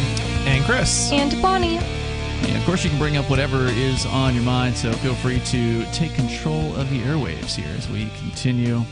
We're going to go to your phone calls and thoughts. We've been talking about psychedelics, specifically the psilocybin, which is the active ingredient in psychedelic mushrooms, and entheogen, as people are calling them recently, that not only can be, a spiritual experience for people, but also can be a really healing experience when it comes to people that have severe depression. In fact, the study that you're telling us about, Bonnie, was actually the largest study of its kind thus far. So they've been getting bigger, and they are studying the specific kind of depression that is completely unable to be treated by the standard methods of treatment. People that have really, really bad depression found, 29% of them went into remission after taking a 25 milligram dose of psilocybin. We're going to continue with your calls and thoughts on the matter here. We've got Alu Axelman calling us from New Hampshire. He's the publisher over at LibertyBlock.com. Alu, welcome back to Free Talk Live. What's on your mind? Hey, what's going on? So, as you guys may know, I am totally straight edge. Besides for a drink once in a while, I do zero drugs at all, and I have very little interest. But as a voluntarist, I believe they should all be 100% legal, because I don't believe in any laws banning things that don't hurt others, like victimless crimes. Nice. What's interesting, I've found over the past few years, a lot of my friends, besides for you guys, a lot of my friends who are the biggest advocates for legalizing all drugs, cannabis, psilocybins, a lot of the hallucinogens, are military people. Oh, really? Former spec ops, former big military deployed active duty stuff. A bunch of Green Beret friends, spec ops comes to mind. A bunch of them had PTSD and depression and anxiety from obviously being deployed and killing people abroad and stuff and doing horrible atrocities for the government. That's awesome. And nothing helped therapy and depression meds and SSRIs and stuff. And then they took various programs with therapists. There are psychiatrists who have these hallucinogen programs that take a few weeks or months, and these guys swear by them, and they're proselytizing for this, saying it cured them, and it's the greatest thing in the world. That's awesome that worked for them. So some of these guys personally? Yeah, I have a few friends, and they, said that I should tell my friends who have depression to go out there to Colorado or wherever it was, Utah or Colorado, where they have this program. I think it's a psychiatrist or some therapist or doctor who does this. It's therapy and it's a hallucinogen. And is this underground? Is the psychiatrist secretly doing this? Basically, I don't know. I don't know how underground it is or how open it is. I think it's pretty open. I guess it's legal in that state. I think it was Colorado. Oh, okay. Colorado makes sense. Denver, they were the first city, I believe, to pass the decriminalization method, but I don't know if all of Colorado, I've not heard anything about the state of Colorado doing that. So if it's in the Denver area, then it is very well possible that that this could be being done, quote unquote, legally, or at the very least in a decriminalized manner, where it was one of those things where they passed an ordinance that says the police will not enforce this, basically. Yeah, this guy was a very respectable Green Beret who's involved in medical stuff now. He runs a lot of operations in hospitals and stuff. So I don't think he would do super illegal underground. He's not quite as voluntarist as you and I. So I think it was pretty on the up and up. Obviously it was his experience, but did he tell you? Was it one of those things he took this therapy session and it just changed him in one dose and one session, or did he have to keep going back? I think he said it was a program that was a few weeks or a few months. I think this is a year and a half ago. So I don't remember 100%, but he loved it, and he said him and a bunch of other buddies from former military, it totally cured them of PTSD and depression. And now, to be honest, again, I don't know him before, but I know him now, and he's the most calm, sweet, awesome, the opposite of anxious, totally perfect, well-adjusted, very sweet person, awesome person who everyone loves. So, and he says that he was a wreck before. PTSD was horrible. He was depressed and had a horrible life before this program. That's why he's out there preaching it. So this is one of the things, as you know, I'm a pessimist, but This is one of the things I'm optimistic about because a lot of people increasingly, especially military, who, again, politicians have to pretend to love military and veterans, they are, I think, at the forefront of a lot of the drug legalization because of PTSD and depression from being abroad. So I think it's inevitable, as we see throughout the United States, like within 5 years, 10 years, probably that's where I think the direction is going. Every state's going to legalize or decriminalize probably every drug over the next 5 years. When you get the military, the veterans on board with something, it is inevitable. I mean, whether you like it or not, I mean, I'm a critic of the federal government. I wish these guys never had to go to these situations, never had to be put into harm's way by these politicians, because ultimately they were just fighting for the glory of these politicians, and it's tragic. But they were, and so they need to get help. But whenever you can get these guys on board with an issue, there's nothing that a city council anywhere in the country can say to them, right? Because they're talking to military veterans, and these guys are basically gods to them. If a military veteran gets in front of a city council and they're looking at, a decriminalization measure, and the veteran says, "Yep, this helped me solve my PTSD." I mean, exactly. That's why you're getting full city councils voting unanimously to do things like decriminalize mushrooms and other natural substances. Yeah, and Bonnie just reminded me of a really important thing. I think Bonnie mentioned it right before the break, that serotonin syndrome, and I'm not an expert on it, but pretty much if someone overdoses on a drug that will increase serotonin and stuff, they can eventually get like all the uppers, those symptoms of fast heart rate, high blood pressure, fever, and eventually seizures and die. So, and again, I don't know if psilocybin interacts with SSRIs or other medications, but us in the medical field, we all are very keenly aware of interactions. We don't know all of them. We rely on, the pharmacists or, Google to help us, but there are interactions. And when people take 5-10 drugs, you never know what interactions are. Pharmacists know a lot, but they also have certain encyclopedias they use to guide them, but pharmacists obviously know the most about drugs. But here's the thing. Right now it's underground, so we don't know exactly what's what. Once they are legalized, your doctor can prescribe you the SSRI and the psilocybin, and he can check the interactions. But until it's legalized, things are so dangerous. Yeah, the studies are very limited. More legal, things can be more transparent. Then we can know exactly what ingredient is in what. So she kind of reminded me of interactions, because if you ask any medical person about interactions, they'll be like, yes, it is dangerous stuff. And as people take 5-10 medications, I mean, it is so scary. Some things interact so badly with each other. Yeah. And then nobody knows unless you are a godly pharmacist with like a photographic memory. Like nobody knows all the interactions. Sure. With a million drugs, there are too many potential interactions. Right. So, but with drugs like other drugs that are not legal yet, that's one more issue. But once they're legal, at least we have a chance of catching some interaction. So it's one more important reason to legalize them. Alu, I got to ask, you've mentioned before, and you mentioned it tonight, that you're a pessimist. How is it that you can be so active? Like, you're one of the most active people here, especially on the New Hampshire exit issue, on the freedom, the declaring independence issue. You're a go-getter, you're active, you're energetic, but you describe yourself as a pessimist. How could somebody who self-describes as a pessimist be so interested in the future of freedom? I mean, it just doesn't make sense. I think that's a good question. I'll say a few things. When I say I'm pessimist, I don't mean in life. I'm optimistic and pretty happy. Okay. I have a great life, but I mean politically, I'm very pessimistic about the potential of freedom in the world and the United States. I'm very optimistic about New Hampshire, and that's why I'm here. Oh, okay. Again, good. Being around people like you who's optimistic, no matter what they do to you, like they could throw you in jail and you're still optimistic. That encourages me a ton. Okay, good. But I'm optimistic about New Hampshire, pessimistic about freedom in the United States or anywhere else in the world. But yeah, overall in life, I'm very happy and optimistic. But it's politically, when I say I'm pessimist, maybe it's not the right term. But I mean, that makes more sense to me, because when I hear, when somebody describes himself as a pessimist, I hear somebody who's always angry, somebody's always negative, and you're not that guy. So it's like, what? No, you're right. You're right. I am more of an optimist. Yeah. You see things how they actually are and realize that they're not good, but hope for the best. Yeah, you maybe just add a couple words like, I'm a pessimist when it comes to the United States, right? Like that makes sense, because it's not going to last. It's going to fall. If you're not a pessimist when it comes to the federal United States, you're just not a realist. Yeah, no doubt about it. You're not paying attention. Yeah, that's true. Alu, what's a fresh headline over at Liberty Block that people will see if they go there? Let me check the Liberty Block. We have a bunch of stuff. The article about Biden pooping his pants has been read like 50,000 times already, apparently. But let me see what the latest. I wrote an article with tons of studies, and like 100 different studies with millions of people say that one thing: the United States cannot last together, and everyone is way too divided. Love it. Alu, thanks for calling in tonight there from the other side of New Hampshire. He's over in the Manchester Hooksett area. Thanks for the call, dude. I appreciate it. So the number here is 603-283-6160. We got time for you if you want to join us. It's Free Talk Live. If you're looking for work, the person you are applying to may be even more nervous than you are.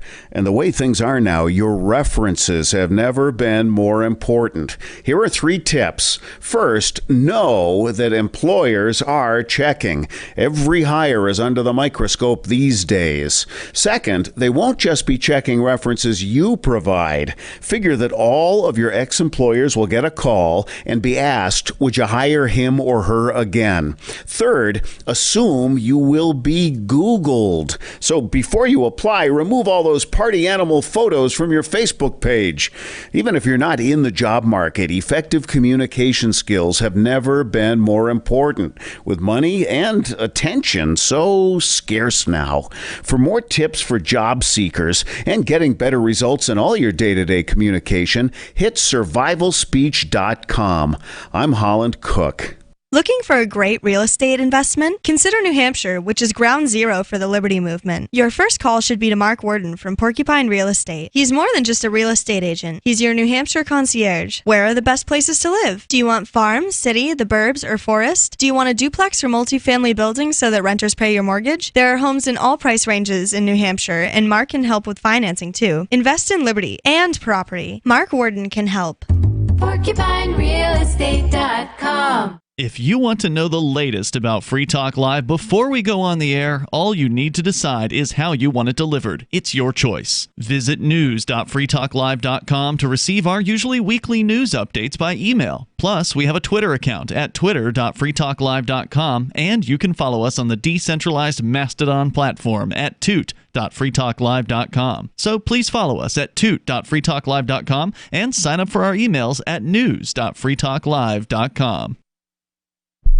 Free Talk Live. I think you guys should be encouraging people to drop the drugs, drop the alcohol, and live a straight life. Why? That's freedom. Well, that is freedom. How can you say? I mean, maybe it's freedom for you, but what if I enjoy altering my consciousness? Well, I think it's sad. Why? It's a sad existence when people have to be addicted to drugs and alcohol. Oh, I'm not addicted. Now you're assuming addiction. Alcohol, we're talking about marijuana, we're talking about drug use in general. What about caffeine?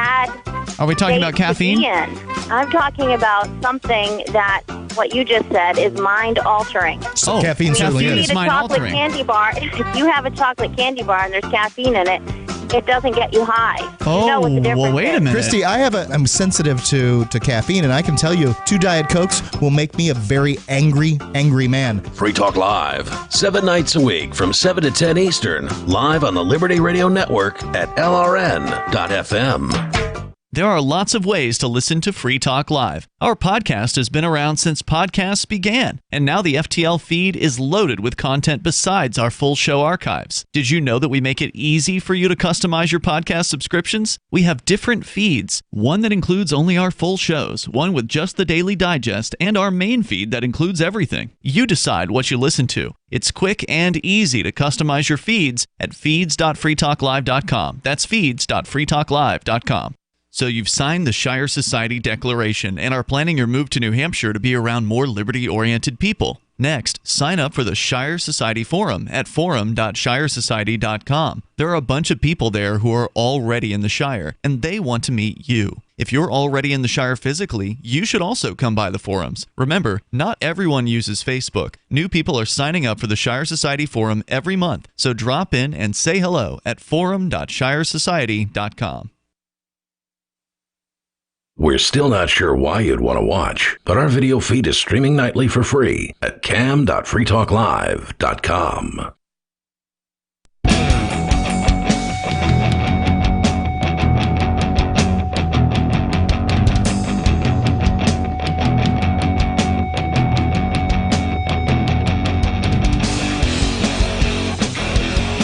It's Free Talk Live, and you can bring up what you want, even in these remaining moments. You might have enough time for you if you join us right now at 603-283-6160.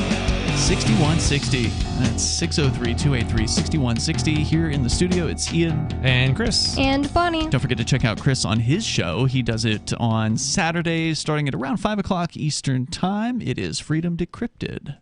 What is it, Chris? What do you talk about there? So it's a tech show for liberty-slanted individuals or prickly people. So basically we talk about tech and actually we talk about a lot of the same kind of we talk. This show is way more broad, but we go into the weeds a little bit. On a lot of the same types of liberty kind of technical issues. We talk about crypto a lot and various other developments, privacy, privacy kind of issues. Often it's bad stuff the government's doing. Sure. No shortage of that. At the end of the day, ultimately what everybody wants to hear about. So check them out over at freedomdecrypted.com. And you guys are doing video streaming, you're doing audio, podcast is available later on, so you don't have to watch it live. Nope. Freedomdecrypted.com. All right, so we're going to get back into your story, Bonnie, here in just a moment, but we also have Thomas on the line calling from Keene, New Hampshire. Thomas, you're on Free Talk Live. I guess. Good evening, and thank you for having me on. I appreciate it. Sure. It's open phones every night here. Go ahead. I'm calling today. I do have to confess that unfortunately, as your co-host had predicted, it rained today.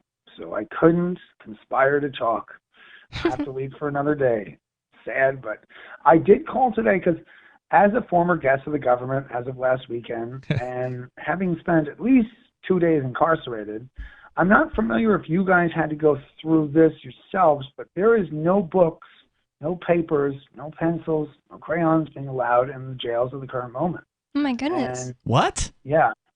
And I just had about a 10-minute conversation on the jail paper Keene that I'm putting up. It's a series I've been doing of a young man here by the name of Kyle Sutherland that's in what's referred to as Valley Street. Are you guys familiar with Valley Street is known as the worst jail in New Hampshire. People have Manchester? Yeah, it's in Manchester. People have turned up dead in this particular jail, ostensibly at the hands of the jail guards. At least that's what I hear from people who've been on the inside there.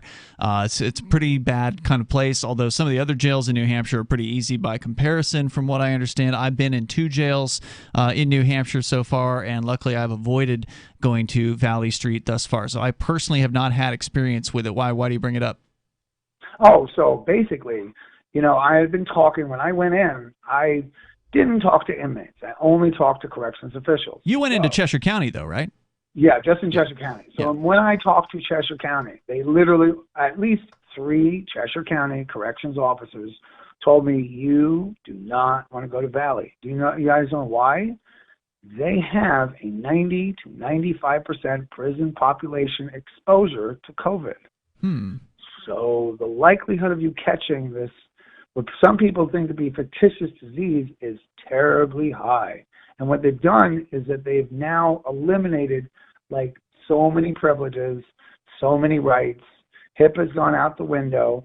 They're literally telling other inmates about inmates' personal history, like their mental health history, their medical conditions, in front of other inmates. Wow. The rule book has gone out the window.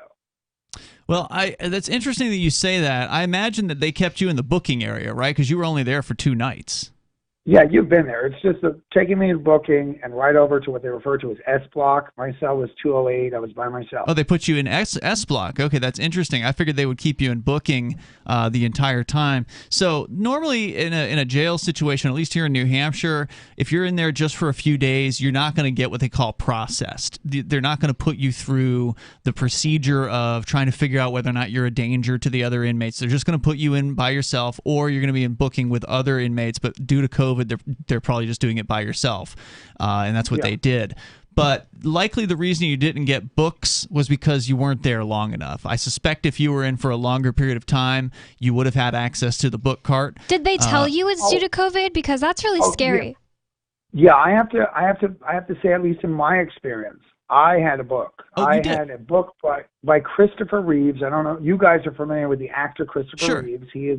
He has a very, very good book called Nothing is Impossible, which all relates to his activism post-accident, post... Yeah, when he fell off the horse.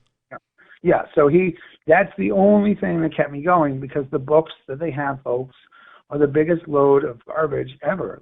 These are books that I would not wish on my own worst enemy, but they They just don't care. But I got lucky. But in Valley Street, they don't have such privileges as this. Oh, Valley you're saying Street Valley Street doesn't have the books. Okay. Yeah, Valley Street is a nightmare.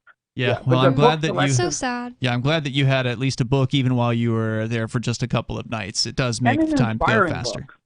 Yeah, the book was inspiring, and it was something that, if you're in there to be rehabilitated, they should have books that are motivating. Did they actually give you access to the book cart and you chose it, or was it they just brought you like 3 books and you only get to pick from one of like a couple? You basically more like the latter. You basically get a selection of about 15 titles in a milk cart, and they're all thrown in there like garbage.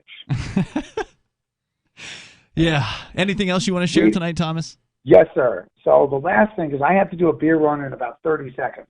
So I am continuing my little thing of, I basically have my little own personal saga. But tomorrow, weather permitting, I will onto it publicly admit that I could be guilty of conspiring to chalk. All right. Well, look forward to seeing some photos and send them along when you get the chance. Thanks for the call, Thomas. I appreciate Thank it. You, sir. So 603-283-6160. Bonnie, let's pick up your story again here. The news is there's been a record level testing, a study of psilocybin, the active ingredient in psychedelic mushrooms, on the largest number of depressed people. And what else do we need to know about it? Says those who received the highest dose also experienced an average reduction on a measure of clinical depression, the Montgomery-Åsberg Depression Rating Scale, that was 6.6 points greater than those who took only 1 milligram of psilocybin. Okay. Other patients were given a 10 milligram dose, but there was not a statistically significant impact for those patients compared with the 1 milligram arm. Interesting.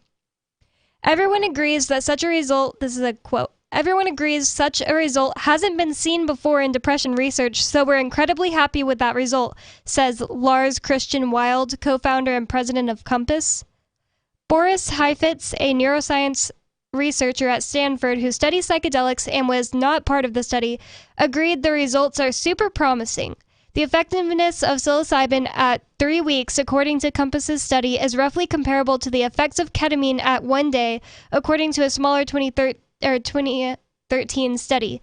He added, which suggests the benefits of psilocybin hold up well over time. Better than ketamine, apparently. Interesting. We're still missing a lot of the detailed data, he added, but the summary results are pretty good news. Does it mention at any point how large the study was? It talks about that it was the largest study done thus far on depressed people with mushrooms. It says the study, which enrolled 233 patients at multiple sites across Europe and North America, is the most rigorous trial on psilocybin for treatment-resistant depression and adds considerable weight to earlier, smaller studies of the drug that were also promising. The U.S. Food and Drug Administration has granted Compass Pathways' treatment breakthrough therapy designation, meaning the drug approval process will be accelerated if studies continue to show positive results. Compass is working towards starting a phase 3 trial next year.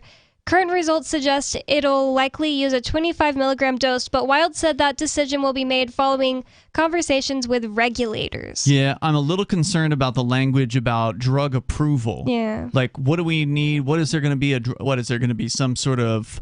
Is somebody going to patent psilocybin and try to control the marketplace on psilocybin? Because if so, that's really bad. Interest groups working to try to patent psilocybin, and that's a horrible, horrible idea, and it's just against human nature. How can you patent something that is... Welcome to government. It's a horrible idea, and it would be terrible for the people who have been using this medicine for, generations and generations with their families. It would be horrible for the average person who's never tried it before personally and, has to go through maybe a certified medical system to get it because it's patented by these bureaucrats. It's just the worst way to do it. Just decriminalize it, make it available to all people. That would be the best solution, and maybe we're going to see things like that happening here in New Hampshire. I know there is a bill specifically now. It's one of those bills that doesn't have a number yet, like there's not an official final number, but there is a bill that's being proposed for 2022 to decriminalize psilocybin. So I hope it passes. So yeah, it's definitely one to get behind for sure. Yeah. And if we can get those military veterans out, then it'll probably sail right through. Yeah. Because Republicans love themselves a military veteran, and so do the Democrats. So I think that would give it a real good chance. We're out of time for tonight. You can join us online. In the meantime, head over to freetalklive.com, and we'll see you tomorrow. The new 4th edition of Healing Our World, The Compassion of Libertarianism, will take your understanding of liberty to a deeper level and has over 1,300 updated references, new cartoons, and a foreword by Dr. Ron Paul. With discounts for multiple book purchases, the 4th edition of Healing Our World is a great gift for the liberals, pragmatists, environmentalists, and Christians in your life who think libertarianism is cold-hearted. Get yours today at healing.freetalklive.com and use promo code FTL for a $5 discount. Brute force, intransigent defiance, adamantine will. These are the hallmarks of the AI tank. These gigantic machines have the firepower of an army, but they also have their own sense of honor and duty. When the world breakers arrive, battle will be joined, planets will shake, and war and peace will never be the same again. World Breakers. Stories from David Weber, Larry Correia, and more. Available August 3rd from BaneBooks.com. How many lawyers does it take to change a light bulb? None. They'd rather keep their clients in the dark. There are too many lawyer jokes to count. However, there are some lawyers with more noble intentions. At the Institute for Justice, we bring the light to our clients. We are a non-profit public interest law firm with clear values and principles. At IJ, we fight for those whose most basic rights are denied by the government. Visit our website today at ij.org.